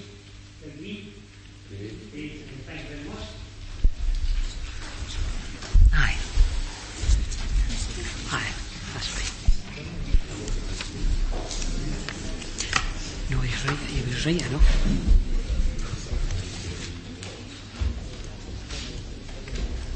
And Councillor Coombs come in, and that's us going back to item 8 and 9. And then we have Falkirk Health and Social Care Partnership update. Speaking to the report will be Patricia Cassidy, and it's pages 132 to 143. And if you just give us a second, that's her there. Councillor Coombs, we're just starting item 8, Falkirk Health and Social Care Partnership, and Patricia Cassidy is just going to start her report. Thank you, Patricia. Thank you, Provost. The purpose of this report is to provide an update on Falkirk Integration Joint Board and the activity carried out since the Council meeting in February, when the Council considered the IGB's business case for 2018-19. Subsequently, in May of this year, the Council requested to have twice yearly updates from the IGB on matters of interest for the Council, and hence the report that's before you today. You'll be aware that the Integration Joint Board is responsible for overseeing the planning, management and delivery of all relevant functions within scope for health and social care integration.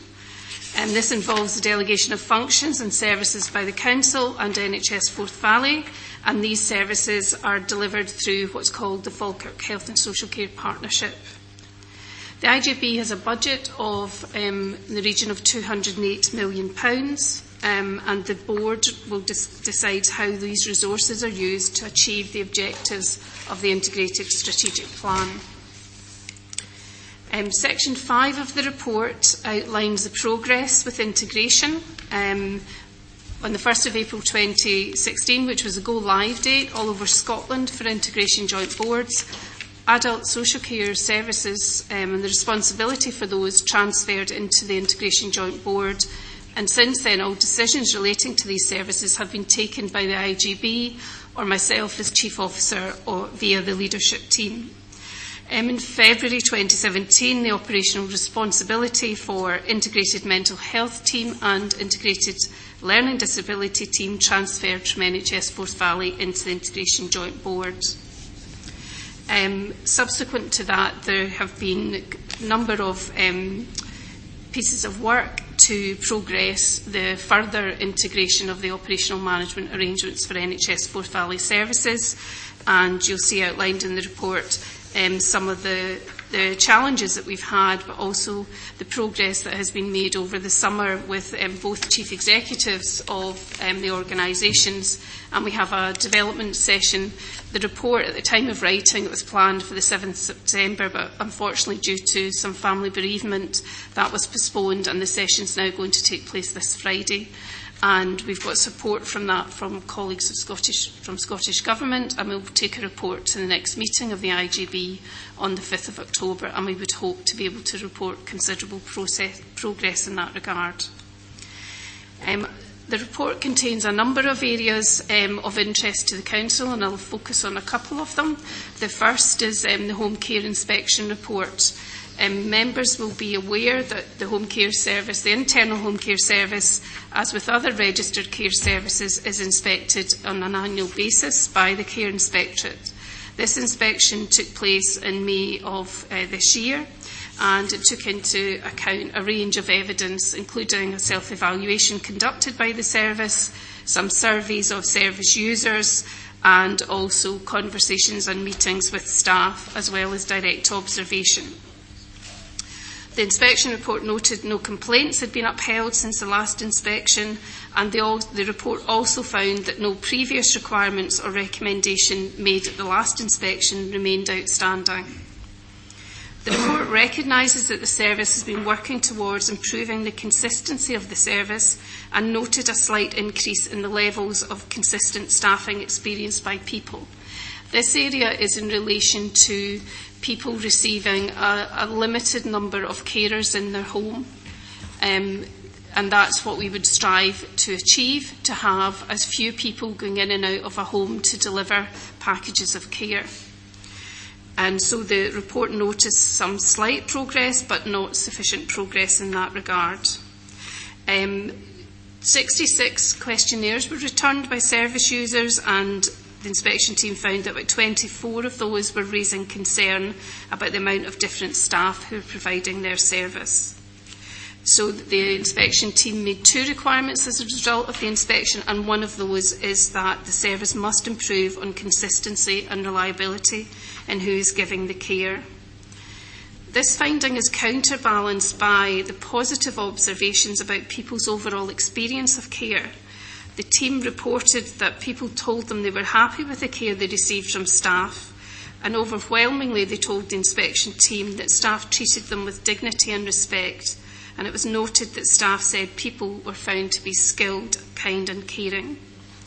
The second requirement on the service from the inspection team was to develop and implement internal auditing systems that deliver effective oversight and monitoring of all aspects of service. This reflects the finding of the team that there was insufficient monitoring of the service. In regards to staffing, the report made a range of positive observations, however.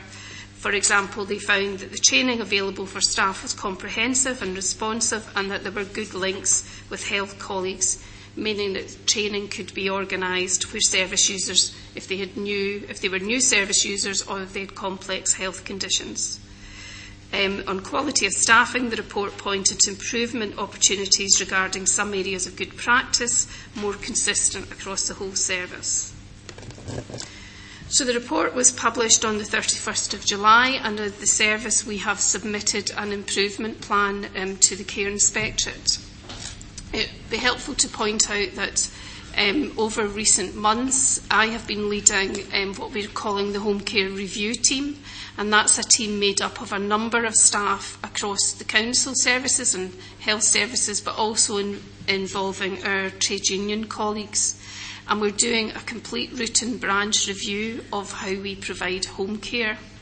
And we're in the middle stages of, we've identified what we're going to change and have started the changes. So the inspection has come in at a time when there's a significant amount of change underway, but actually some of those changes are not yet bearing fruit. So the improvement plan reflects those areas of change. So that is everything from our rotas. We currently have a significant number of different rotas and staff working on those different rotas. We have 2 job roles. We have a home help job role and a personal carer job role, and we've analysed our data. Sometimes we have staff available, but they're the wrong type of staff to meet needs. We have a system of bands of availability and guaranteed hours for staff, which we need to work at looking at being much more efficient. For the first time, the service has now got all of the staff operating on a system called CM2000, which is a digital system which is used on the Android phones. People will scan in and scan out when they go into someone's home, and for the first time we have got much better management information consistently across the service about the way packages of care are being delivered, where they're being delivered within a locality. So we've also done 2 additional things. You'll see in the report that we have in section 5.24 the support for care at home tender was worked on last year, and that was revised and was awarded in the end of March, beginning of April this year. And that tender was about us configuring our external provision for care at home into more geographical locations to improve the efficiency of the service so that people could make up rotas. Reflecting that and the need to work in localities, we are moving away from having 1 area-wide registered service and moving into 3 locality registered services. So we will have much more concentrated effort at a locality level where people will be able to walk the rotas, know their clients and deliver care. And we will have, through the new rotas and scheduling, much more responsive and fewer people. It's helpful to understand that a lot of our service users receive packages of care 4 times a day. And with staff holidays, with sickness absence, with training, it is really challenging to keep the numbers down to a very, very, to 8 or less people delivering all of that care. So we have got an improvement journey, and we're on that improvement journey. I think we're aware of all of the challenges that we face, and our trade union and our staff, trade union colleagues and our staff are working very positively with us to really review every bit of the service and improve the outcomes for our people. It's worth just pointing out to elected members that, as outlined in another part of the report in section 5.14, new health and social care standards were introduced this year, and they became part of the inspection regimes this financial year. So the inspection that took place this year was against those new health and social care standards, so it's not directly comparable with previous inspection reports. They were being viewed through a different lens. So importantly, the health and social care standards now focus more on personal outcomes, so they're measured against people, their experience of receiving care, the amount of contribution they're able to make into decisions about their care. So it's a significant policy change, which obviously you will see the inspections improving as we are more embedded in the delivery of those health and social care standards. So other elements of the change programme that's going on within the partnership is under 5.18, Living Well Falkirk, and this is part of our whole system approach to looking at how we can meet varying levels of need. And this is a web-based system that some of you would have come to some of the sessions in the spring when we were demonstrating this. It's a web-based tool that people can go onto themselves and complete a self-assessment and can actually access small pieces of equipment or be signposted on to physiotherapy, referred to the GP if they need to see a GP, and it also includes a lot of information about locally based services that they can access directly themselves. This is implemented at the moment, and we're developing it and improving it as we go along. But up until last month, we had 1,284 people who were using the site, and 2,000, they used that through 2,171 different sessions. One of the key pieces of work is outlined in section 5.1.9, and that is the redesign of services for younger adults. You may be aware that we worked last year to engage with our service users and their families on redesigning the service. We'd become aware that the service, which is a buildings-based service, was not necessarily meeting all the needs of the service users, but also that our younger people in our senior phase of school were less likely to use these services because they didn't see them as being relevant to them. And at the point of starting this, there were only 8 people aged under 25 using the day services. So we've developed a range of community-based supports. We have worked with various different providers. We had in April a public event called Believe and Achieve, where we brought many organisations, voluntary sector, our colleagues in the Community Trust together to showcase the amount of activities and opportunities there are in the community, and also opportunities for commissioning more activities. So a range of additional supports have been provided, and Camlin Day Centre closed at the end of June, and Bainsford Day Centre will close by the end of this month, early into October. So we're moving away from buildings-based services where people are taken every single day, and a significant number of people will still receive those in the remaining buildings, but working with our staff, with the service users and their families to access supports and activities, volunteering opportunities and employment within the community. So a key element of this was actually in also creating the infrastructure in the community, so investing in other activities, commissioning other activities, and also looking at the physical infrastructure. So you will see in section 5.2.1 information about changing places toilets.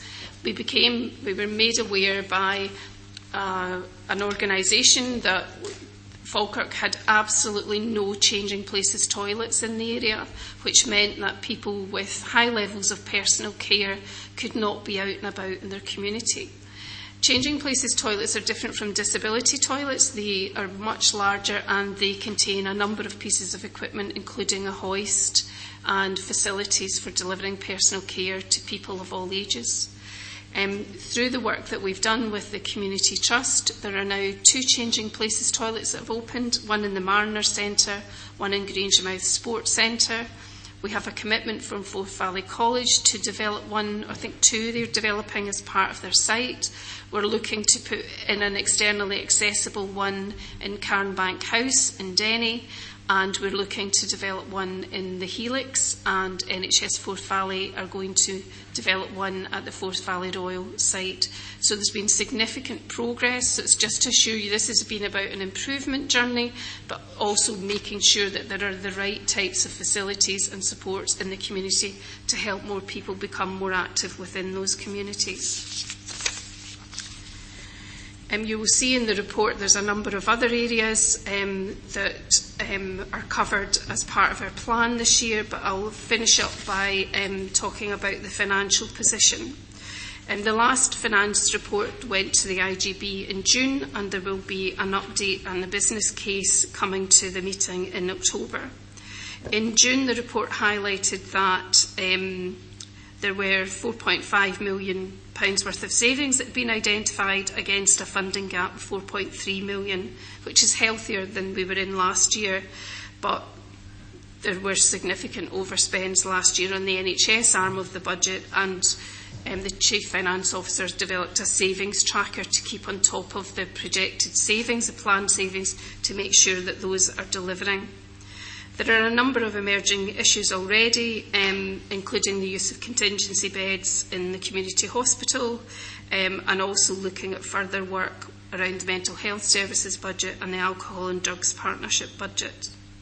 And that will be reported to the next IGB. The members of Council are asked to note the report, and I'm happy to take any questions. Thank you.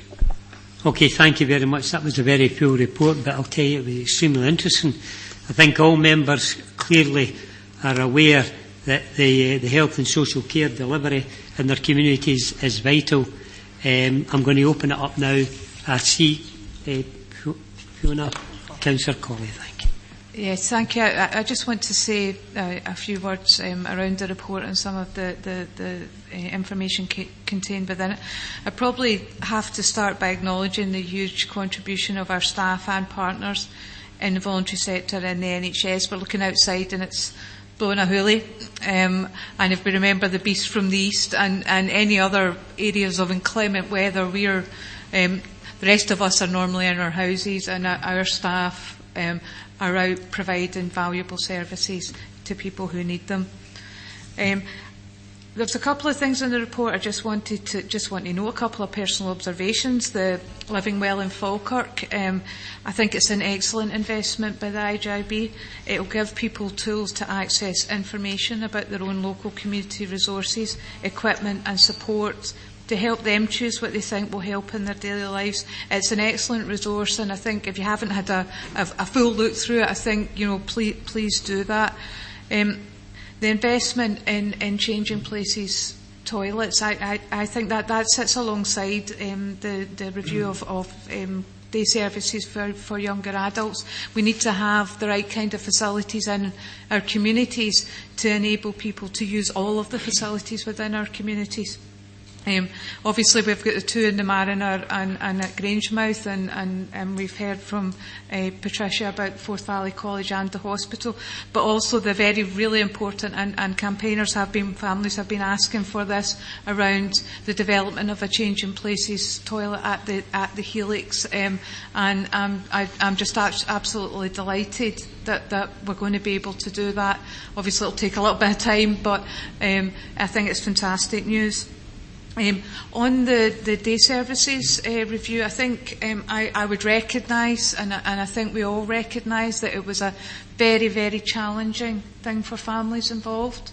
I was advised that some of the service users have been up to date to have a look at the centres at Dundas and Oswald Avenue to get to know where they're going, but also beyond that, and the Believe and Achieve is a very good example of that, about developing the right services, support and activities within our communities. There's so much going on, but half the time we don't know what we don't know. When the Believe and Achieve people who were organising that, they were astounded at the number of opportunities that there were available for people of all abilities in their own communities. And Councillor Reid and myself had the pleasure very recently to visit the Action Group in Abel's building in Falkirk. They started a summer studio for young people with disabilities aged between 18 and 30, and they've had a fantastic summer.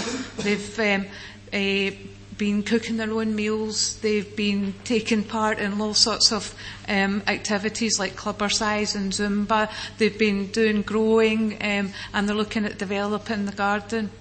And I think it's really important that we're able to offer those opportunities. And we were up there on Friday for Falkirk's first Learning Disabilities Festival, a whole day of information, advice, therapies, fun, and a concert at night. And I think that these are the sort of things that we want to be able to offer to people with disabilities in our community.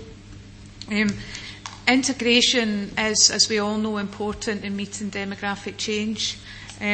People are living longer, and that's of course something to be celebrated, but at the same time we're not necessarily living healthier lives, and I'll include myself in that.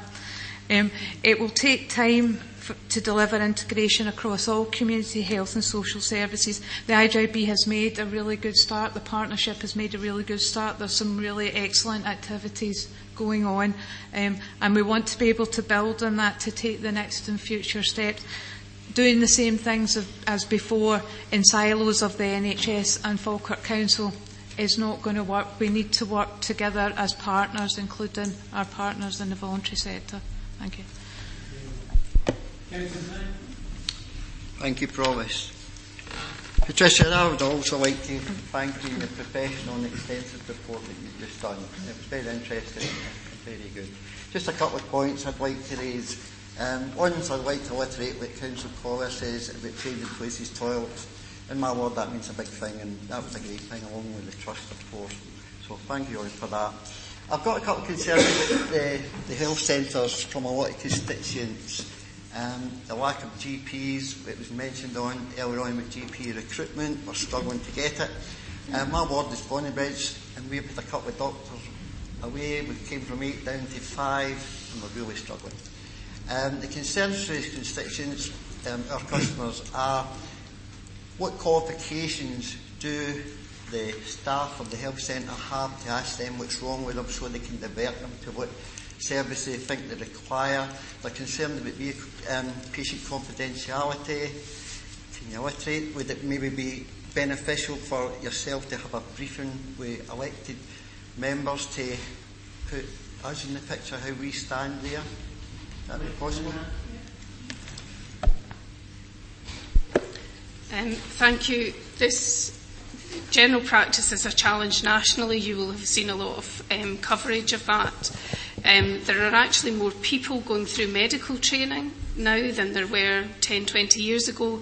However, fewer of them are choosing to go into general practice. So that's something that is being tackled nationally. The new GP contract, which is in its first year of implementation, it's a 3-year staggered contract, really recognises the challenges of supplies of GPs and is looking to develop a more multidisciplinary model of supports within general practice. And across Forth Valley, there have been 2 practices that have been working in that way for a few years, Bannockburn over in Stirling, but Kerseybank more recently within the Falkirk area. The way or the model of care is a new model of care, and it's about people coming along and not necessarily seeing a GP.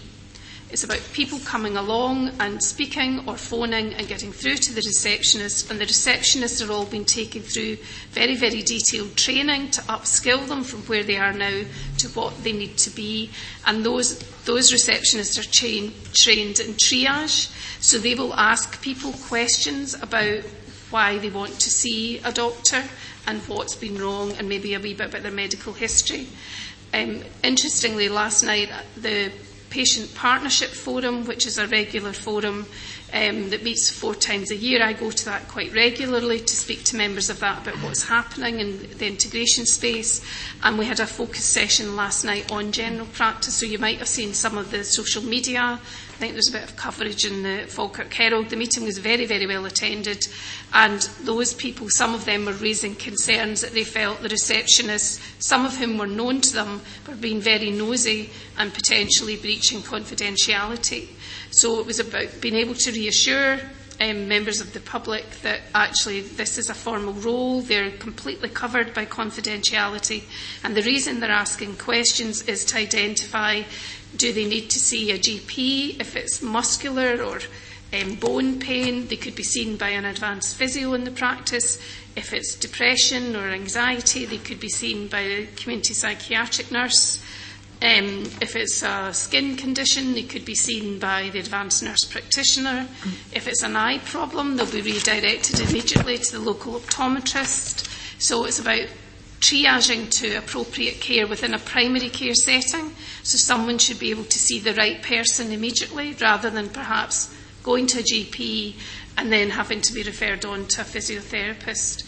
So those models are up and running, and they will be implemented across the whole of Scotland and the whole of Forth Valley over the next 3 years. So last night was a very early dialogue with members of the public to say general practice is changing.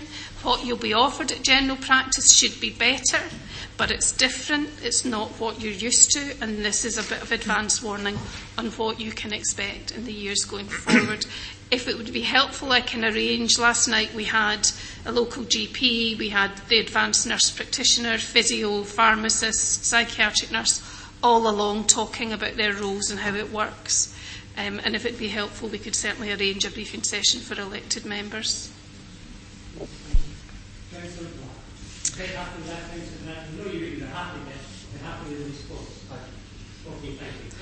Thanks very much, Provost. It's been a busy year for the IJB, and at times it's not been an easy one as we make our journey towards fuller integration. And I'd like to thank the Chief Officer and her team for all their hard work and perseverance during a difficult transitional period.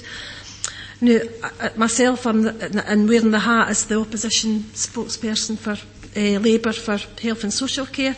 So regarding section 5.8, regarding the home care inspection report, it is good to see the list of actions that are being taken to address the concerns within the report. We have a dedicated home care team who deliver good quality care, and we also have service users who need to have a good quality service, but they need to have the same team people in place, a smaller team rather than a larger one, to provide continuity care. We also, when we do procurement, we ask in our procurement strategy and the rules that we have there that people provide, the suppliers to provide a small team, and it's consistent in its delivery. So we have to be careful about this, and we have to set a high standard, so that I look forward in future meetings to hearing what the update is going to be and how we're progressing this, and we're making sure that we do provide that high standard of care, because for our staff it must have been very disappointing to get the lower grades. I mean, for all the hard work that they do, we need to try and get those grades up as quickly as possible. And I hope that we'll have another update in December, and that we'll see that there's quick progress being made, and that's going to be happening sooner than later. Speak in your report about transitions, and obviously the Chief Social Worker speaks in the next report about transitions, so rather than just wait to then, I'll just ask, I've got a few questions about that, and I'm asking that really on behalf of the public rather than myself. So, I mean, it's good to see that transitions are a priority for the Children's Services and for the Health and Social Care Partnership. And but what I'd like to ask is, are we finding enough services that we can offer places to for our young people that give meaningful opportunities? Are we supporting the families enough in all of this? Are we offering a carer's assessment at the same time as the young person is having the future plans being made? Because I've always stressed that was really important, because we might be making a plan for the young person, but we have to include the family in that as well, because at the end of the day, that young person is going to school 5 days a week, but what happens to that young person when they actually leave school, and that family member has got a life to lead as well, and it might be impacted quite dramatically when the young person's left school and there isn't adequate other care or other support put in place. And I wondered how many young people actually need to be supported through transitions each year, and again, what variety of services do we have actually on offer? Because I know that last year we had a real shortage, and at the start of the summer they were scrabbling around really, this is in 2017, to actually find enough services to give people so that when they left school they had a place to go to and their family were supported. And I'd like to just be reassured that transitional planning is starting around 14 and not it's like 16, 17, which it has in the past. So that was my questions. And I can send them in writing later on as well.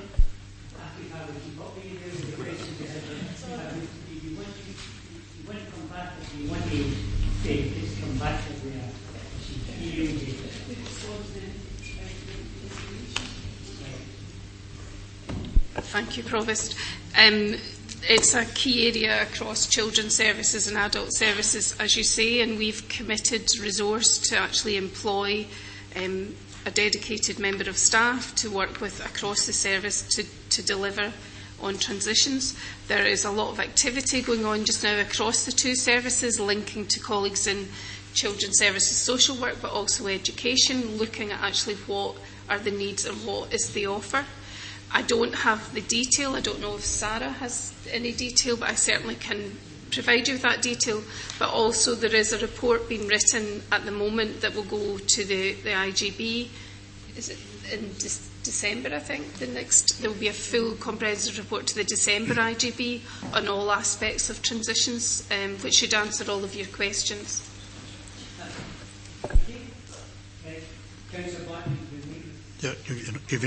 Sorry, Provost.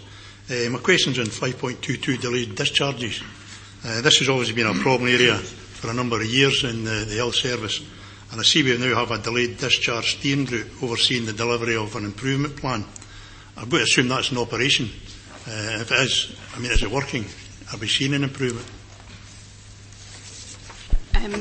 The delayed discharge steering group is in operation. There's also within NHS Forth Valley what's called an unscheduled care programme board. Unscheduled care is everybody who's turning up at the hospital or at GP surgery, but particularly for the hospital, that are not there with a planned admission, so it's unplanned admissions. So there's a whole range of work going across the whole system on that. Delayed discharges, we had significant problems around package of care delays 2 years ago when the IGB was set up. We've done a huge amount of work on that and we have reduced that. However, there are other reasons for discharge, care home delays, people's choice of care homes can sometimes delay them in hospital. Also, if there's a dispute within a family about the care home of choice with the family and an interim placement. There can be adults who come in who are assessed as not having capacity, so there's a whole legal process that has to go on to determine who can actually make decisions on behalf of that person, and that can take months and months and months. It is out with our control, although we can help support through some of our mental health officers. So we're presenting a comprehensive report to the Integration Joint Board on the 5th of October, looking at every single element of delays in discharge and looking at some of the volatility that there is around some of the causes.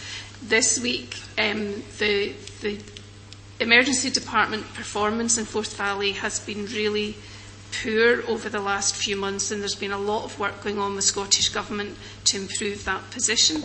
This week it's been particularly challenging. It's as if we've suddenly been plunged into the middle of winter, and it's not flu, it's not norovirus.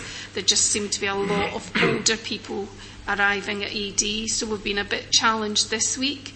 Stirling and Click Manager have been more challenged, and that's tipped the performance for Forth Valley sort of up a bit this week. But it's something which is a constant effort, and we're constantly looking at every reason for discharge from hospital, but we have significantly improved the performance around packages of care, and we have the discharge to assess programme fully up and running with our internal team. Previously we had an external provider doing that, but what we need to move to next is a complete home first policy. So anyone who's clinically fit for discharge from hospital, we would want to take them home immediately and give them an intensive 24-hour package if that's what they need, and help to re-able them, and then assess them as they recuperate at home, and then look at what the best place for them. Is it an intensive package at home? Is it a care home? Because decisions are being made about someone in an acute medical crisis in a hospital, about whether they can actually go home or not.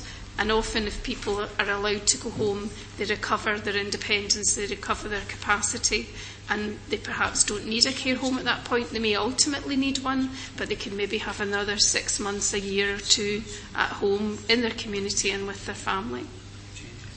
Thank you. No, it was first. David was first. Yeah. Thank you very much, Patricia, for your report. Following the care inspector report, I was really saddened, as probably everyone here was, that we were graded at level 2. Being in a household who does receive the home care service, I have nothing but praise for the people who come in and out of the house, but I can extremely see where the issues lie. You know, you talked about consistency and reliability. Only 2 weeks ago I had cause to phone because out of 6 calls in one day, we had 6 different carers. The day before we had 4 different carers. You know, I can understand there's holidays, but when you phone the office, and again you said the rotas are in, you phone the office tell you there is no such thing as rotas nowadays. So there's obviously mixed messages between your management as well, and that's maybe something that you need to go back and find out. I know there used to be rotas, and then there wasn't. Some managers do. There is a new home care manager in Bowness who is absolutely fantastic. I will say that for her.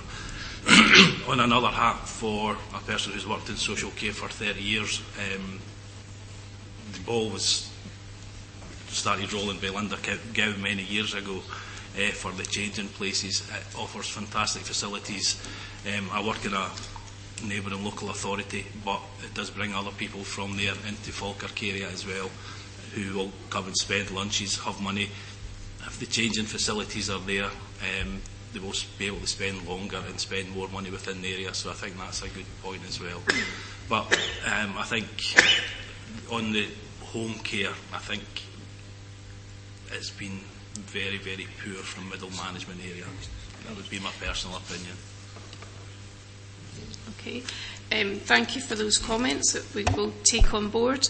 I think also what another councillor said in relation to our staff, we have been doing a significant amount of work. We did a whole series of staff engagement with our staff at the beginning of this year, getting their views on what needed to change, and that's a key part of the home care review. I've also been going out and doing back to the floor sessions, actually going out with the carers and going out and just observing what they do. So I'm very aware of the skill that they have. I'm also aware of the challenges that they face. I have no issues with the carers, none whatsoever. So we can organise much better, and that's why we're moving into these locality teams. So we've got a much more locally responsive team, and also it's scheduled by someone who knows and understands the locality, the people who are regular recipients of care, and also the geography, so that we've got realistic care packages that can be delivered. Also, we'll move to one level of carer, so that everyone will be trained and upskilled, so that they'll all be personal carers.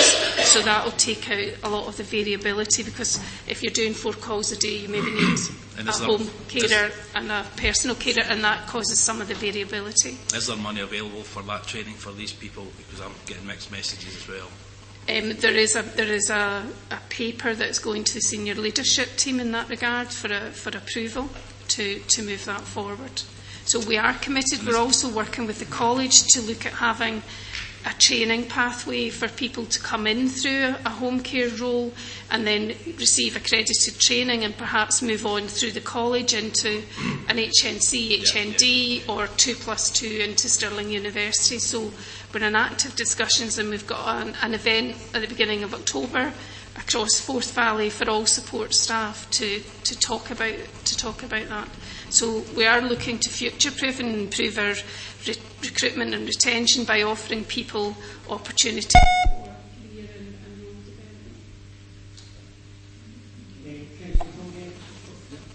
development. First of all, I'd like to say thanks and congratulations to Patricia and to Alison for the work that they're doing. I was there when Patricia was appointed to the post, and we were all quite confident that day that she would do a good job.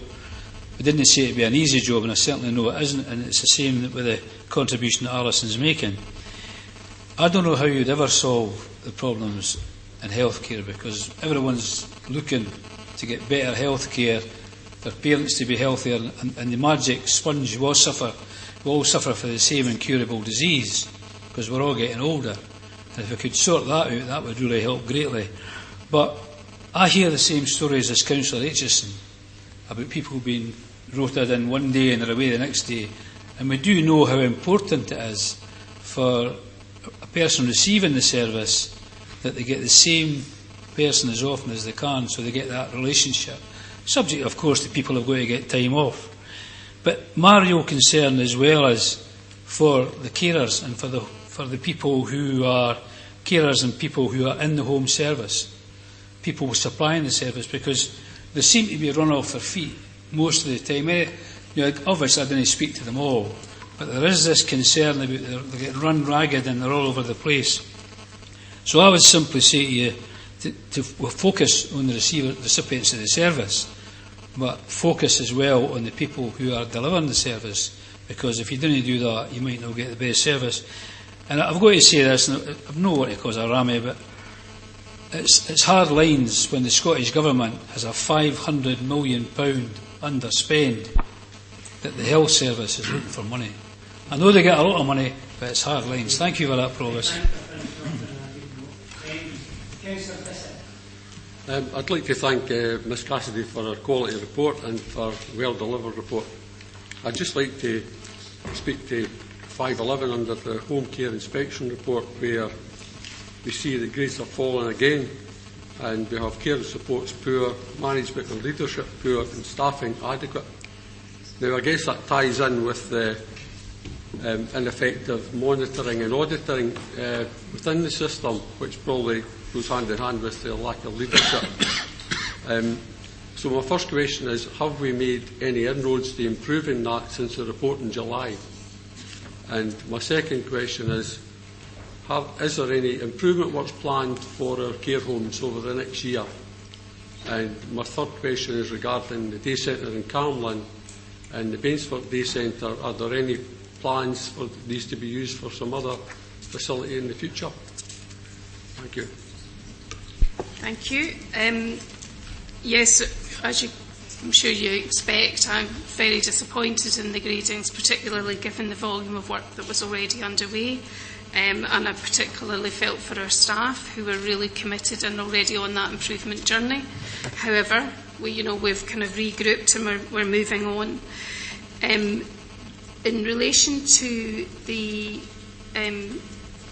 care homes in the former day services in Camlin and in Bainsford, that's part of the strategic property review, what will happen with those buildings. So I can't give you a definitive response to that, but it feeds into the overall corporate approach. Sorry, the other question was about care homes. Is there any improvements planned over the next year? In terms of the physical, yes.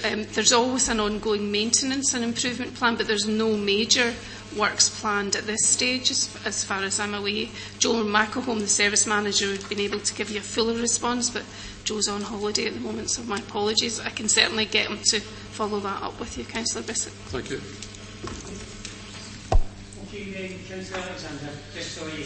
Yes, just to clear up something that was said, in case anyone thinks that someone's got £500 million under their bed. that money has been reallocated. Unlike local government, where it goes into any underspend goes into reserves, the Scottish Government have reallocated the cash. With regards to the report itself, I say that as one of the substitutes to the board, and having attended a board meeting, I can see where the difficulties are arising in terms of the relationships, in terms of the understanding as well. That was at an early stage, and I hope that that's improved since then. It's important that the NHS and the local authority work together in order to ensure that we have the best possible outcomes for our residents, particularly the elderly, particularly those who want to remain within their own homes for as long as physically possible. With regards to the daycare, I just say that I have mixed feelings about Camlin closing. I've only had one period of unemployment in my life, and it only lasted 6 weeks. But that 6 weeks was spent doing voluntary work in Camlin Day Centre, and it didn't change much from then, which was 30 odd years ago, to now. But what I would say, and I'm glad that the department have taken on board the fact that yes, it's important that we deliver services for young people, and it's important that we deliver services for those who perhaps are less disadvantaged than others. But equally, it's important that we retain the day centres, the two that we have, because that's the structure that many of our clients are aware of. It's what they've lived with, it's what they enjoy, and it's what they get most benefit from. So I'm glad that we're seeing an equal division of resources, and that these have been placed where they're most needed. I certainly welcome that. So in relation to the report with regards to the issue of the number of carers that attend at any particular given time, and I would agree with the comments that have been made across the chamber. We want to cut those to a minimum, but we do appreciate there are staffing issues in relation to, for example, shift working. Somebody who's available for the morning may not be available for the evening, and Councillor Goldie is correct to raise the issue of staffing issues, and that's obviously one of them that would mitigate against perhaps having maximum flexibility for ourselves in order to minimise the number of carers. So with that, I think that the report is a curate's egg, but I think that there is enough positive in there to show that we're on the right direction, particularly in relation to Falkirk Council's workforce, the management and the workforce, and that's to be welcomed. It was acknowledged that former Councillor Gow's position with regards to the issue of changing places at the last meeting, and I certainly stand by that. But I do think that the team that have delivered the actual changes deserve a significant amount of credit, and people will get a massive benefit from these facilities once they're in place. And I take it we don't have an exhaustive list at the moment. No, this time last year we had none, and we've now got 2 and another significant number others in the pipeline, but we continue to work with the special interest group to look at where there may be other opportunities through new developments or refurbishments where we could incorporate a change in places toilet into that. That's excellent. Thank you very much. Okay, thank you. So are we all agreed to note the report? That was a very good debate. Communities, and we'd like to thank Patricia and maybe ask your colleague to step up now.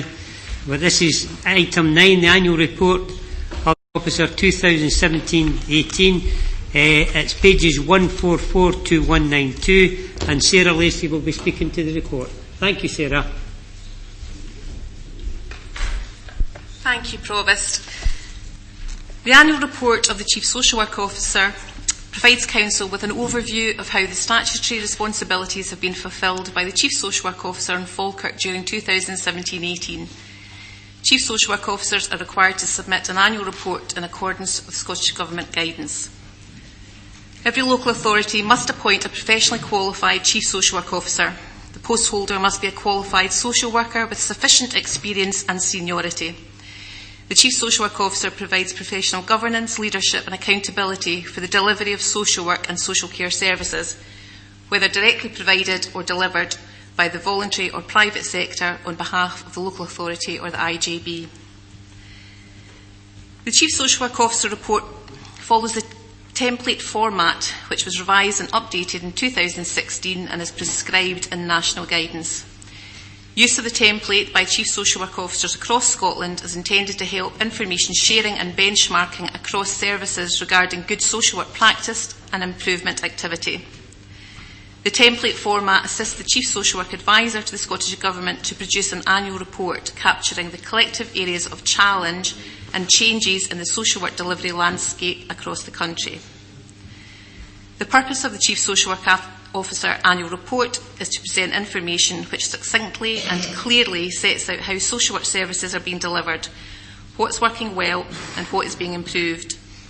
It's designed to highlight innovation and good practice as well as areas of challenge. It's intended to describe how local authorities, integration joint boards and partners are planning for and delivering change. Section 1 of the annual report, provided at Appendix 1, provides a summary of performance over the reporting year, specifically outlining key challenges and developments.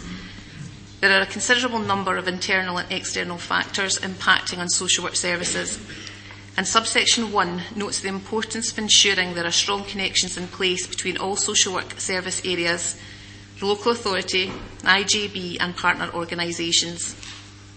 These critical connections are strengthened by the Chief Social Work Officer as the responsibilities of the role extend across all areas. Subsection 3 within Section 1 of the annual report provides an overview of numerous key developments underway in children and families, criminal justice and adult social work services. These developments reflect our responsibilities to ensure services are sustainable in a financially challenging environment and are targeted to improve outcomes for the people who need our services. The developments maximise the opportunities afforded from integration, that being health and social care and children's services. Section 2 of the annual report covers partnership working, that being governance and accountability arrangements. Section 3 covers the social services delivery landscape. This section covers our area's demographics, how our social work services are delivered, and reports on some of the initiatives underway to understand the needs of our communities and to improve services. Section 4 relates to finance and resources, and within this section, the main pressure areas are outlined and there are examples of how social work services are addressing them. Section 5 relates to service quality and performance, including delivery of statutory functions. The report provides performance information in relation to the statutory functions of the Chief Social Work Officer. Section 6 of the report covers workforce planning and development. It covers staff absence, age profile and succession planning. And these are noted in conjunction with some of the workforce development activities that are in place to make sure we have an appropriately skilled and registered workforce. Within this, my first Chief Social Work Officer report, I hope to provide assurance that Falkirk's social work and social care services are responding effectively to the challenges that we face. Our approach will continue to be outcomes-focused, strengths-based, person-centred and co-produced, informed and evidence-based. I refer Council to the recommendations contained in the cover report at Section 2, and I'm happy to take any questions. Thank you very much for that. Any questions? Councillor Conway. Not really questions, but just acknowledgement.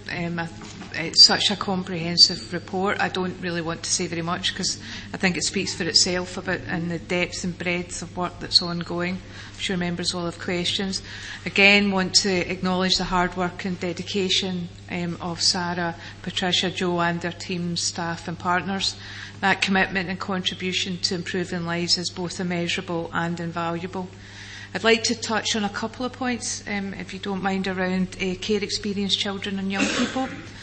I want to highlight the importance of partnership and joint working, both within the Council and with our partners in the NHS, third sector and beyond.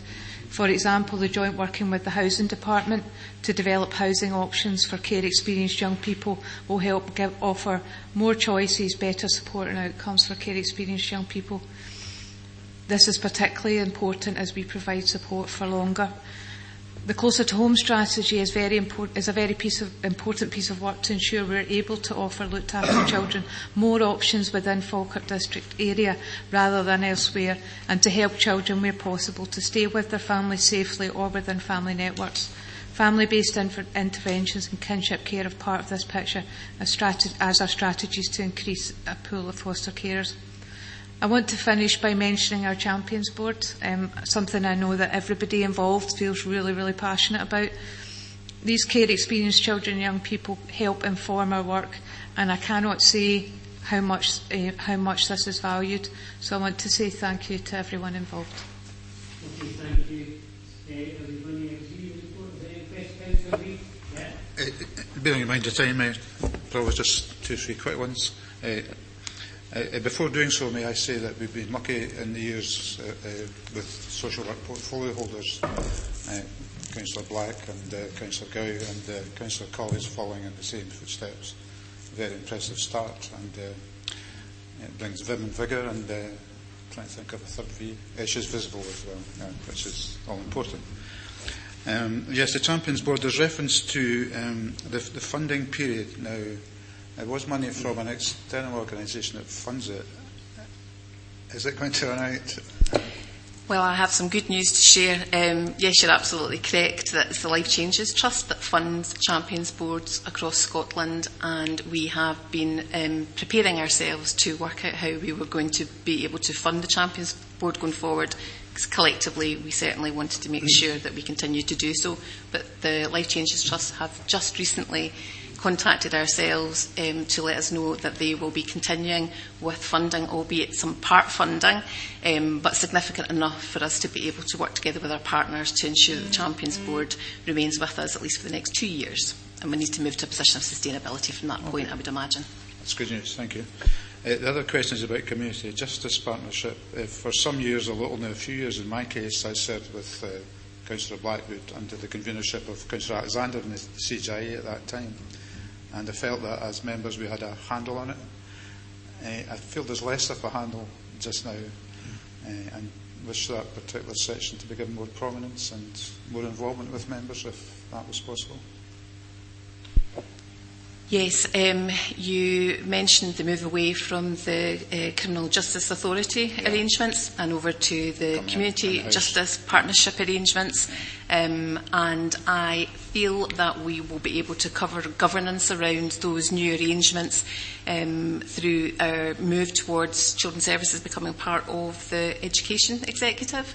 And I think that's where we need to make sure that we're providing regular reports so that members are up to date with the work that is going on within criminal justice services and community justice as a whole.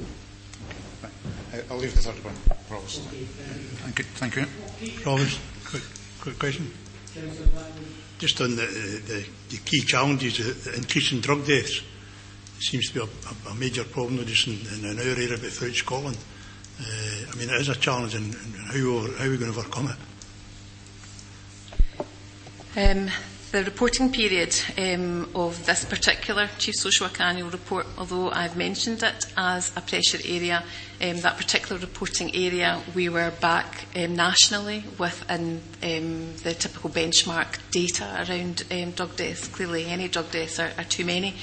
But in 2016, we had a real escalation of figures nationally, and we are identifying that we are, again this year, back in a position where we are seeing an increase in drug deaths. There's going to be a report to the Chief Officer of Public Protection Group in relation to a partnership task force so that we can identify what we need to do to respond as quickly as possible to clearly what has become another issue for this year. And a view that although we have national data in relation to drug deaths, that there are lots of areas that we need to concentrate our partnership efforts to understand how we provide that support and at what stage do we provide the support. Yes, and I would also echo Councillor Colley's comments in relation to the hard work of the department, and I think certainly since I took over the public protection portfolio I've had many meetings with Sarah and our colleagues on some of the issues as well that Councillor Reid is raising, because obviously it is a transitional period moving to the Criminal Justice Partnership. We've just submitted our first annual report, as all councils have, and there is obviously in any move discussions about how things can be looked at to have the most efficient governance and how things work before and moving forward. And I'd assure councillors I'm also having discussions with partners across other local authorities, although I find that sometimes difficult because I can't attend the relevant COSLA board meeting, but nonetheless find ways to have those discussions and find out what best practice and what other experiences are. And those are certainly discussions which we'll continue to have, but very much on the focus of involving members and helping them to understand. I particularly welcome within the report the mentioning about the domestic abuse focus, and it's something which is particularly with the new legislation which has come in through the Scottish Government and Scottish Parliament, which is welcomed by all unanimously, areas of opportunity for development there, and I welcome very much the words that are in the report, and I would pass on to staff in our criminal justice areas just how well they recognise how the work that they're doing is of an excellent standard. And indeed, we've had the ultimate recognition of when our staff are being poached by Scottish Government themselves and moving on. It's a reflection of just how well we're doing and the quality of work there. So I would certainly pass it on and welcome the report in general and the focuses that are in there.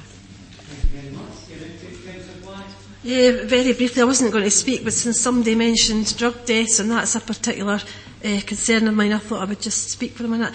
Regarding the drug deaths, over the last 2 years, the Community Planning Partnership has made this a big priority. It's been one of their top 3 priorities, but really, at the end of the day, that has had no impact on the numbers, which have dramatically increased this year. I mean, what will be different about the new task force that will make improvements? I mean, we have a separation between mental health services and addiction services, and I think that has to stop. We need to have them much more closely aligned, because people with addictions, at the end of the day, there's other reasons why they're taking drugs. It could be childhood trauma, it could be mental health problems, you don't know, but we need to tackle those problems before we tackle and try and expect people into recovery. Also, people who have addictions are in hard-to-reach groups. They're not going to be attending your GP surgery. They're not going to be going to signposts and asking for help. A lot of these people are very vulnerable at the end stages after a very long period when they've been taking drugs. So we need to go out and actively look for them. And we need to put a whole range of services in place round about them, because just now there's really, I don't think, is anything for these people. So I say 2 years I've been waiting to see what was going to happen to improve this, and it hasn't, and I really passionately feel we need to do something dramatic to make a difference and turn this around. Are we going to agree this full report then? Have agreed that? Thank you very much. Pardon? Or do you want a response?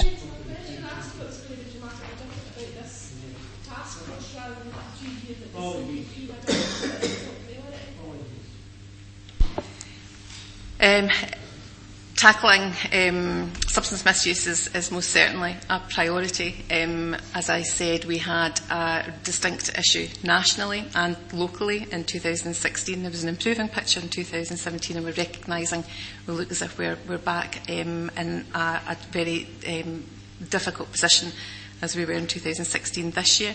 The numbers have certainly alerted us to the need to ensure that we get together in terms of the partnership to respond to this. In terms of the figures, I can't confirm exactly what they are currently, because it takes some time for information to come back from toxicology in relation to confirming the reasons for these deaths. You're absolutely right, this is a really hard to reach group.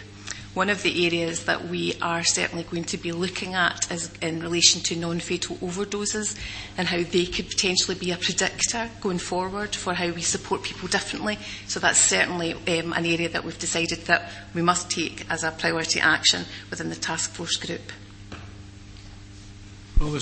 Just on that, I'm not obviously a professional, but it appears to me that where a problem arises in an area, you can have very little of that nature of that problem, then all of a sudden it appears that there's more and more people in the area with the same problem. Now, is that what happens? Do they all just congregate in one? No, obviously, not in one area, but do they all congregate together? I mean, if we talk about housing allocations, for instance, it appears that in some areas there's a lot of people just all of a sudden come basically all with the same problem and the same lifestyle. How does that arrive? That knowing the allocations, you wouldn't know that. But is that trend right across the card? We're certainly looking at trends in relation to locations, addresses, GP practices. That's certainly intelligence that needs to be utilised. I need to make sure that I could come back and provide that information because it's an important question to be answered. Certainly that was looked at in 2016 and it wasn't recognised there was one specific area where we had these particular issues, but clearly there are a few locations and in terms of people coming together there will be particular reasons for that in terms of access to substances and misusing behaviours.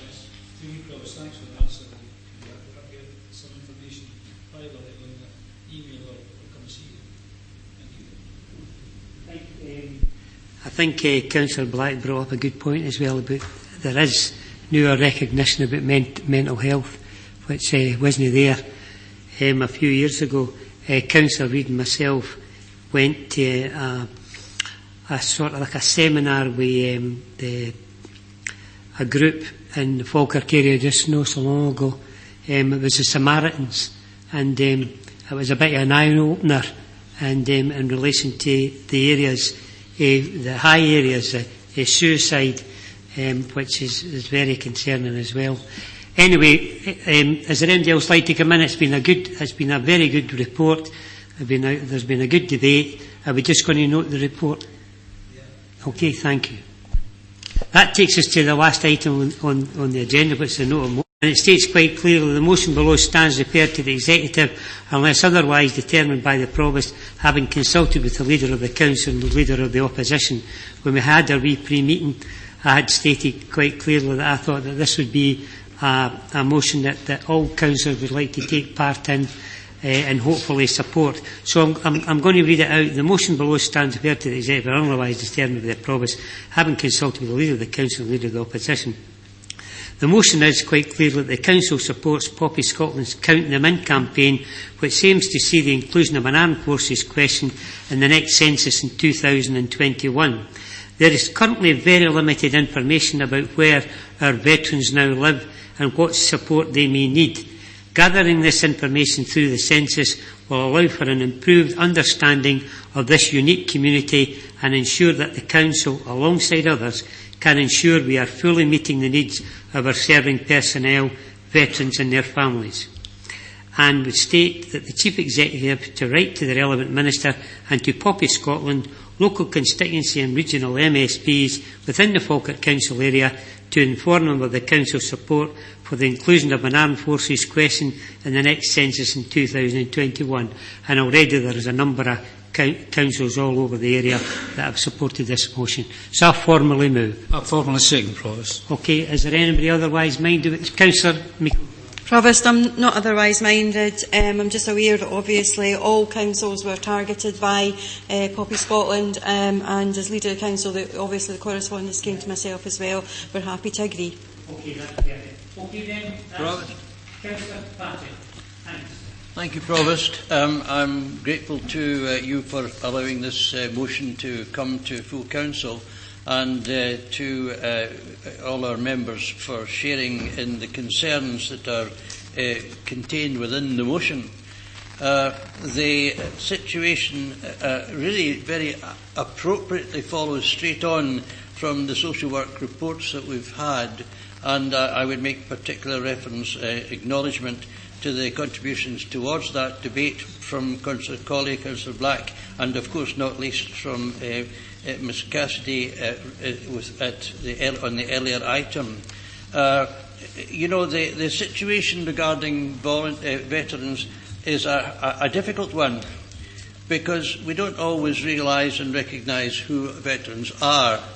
Many of us, however, are aware, only too aware, of people who come back from forces, veterans, whether they be age 19 or 90, who tend, I'm afraid, to show considerable medical issues and, unfortunately, mental issues as well, in many cases showing changes in personality which are of a concern. The need for support by veterans is so wide. And the problem really is that some of the responses which are available there within council, for example, in housing, finance, etc., employment and education, together with the concerns of our police, medical and prison services, is very dependent on actually identifying who the veterans are.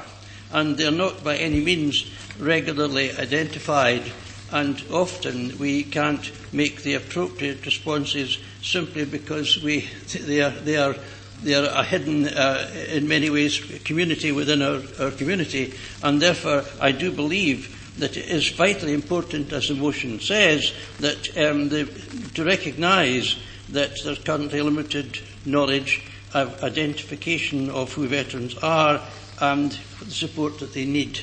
I would ask that it's vitally important. I think this has helped. And the census, if it includes a message asking for identification of veterans, can only facilitate the appropriate response that we so willingly would wish to offer. And therefore I'm most grateful to and certainly ask members all to give their support to the motion.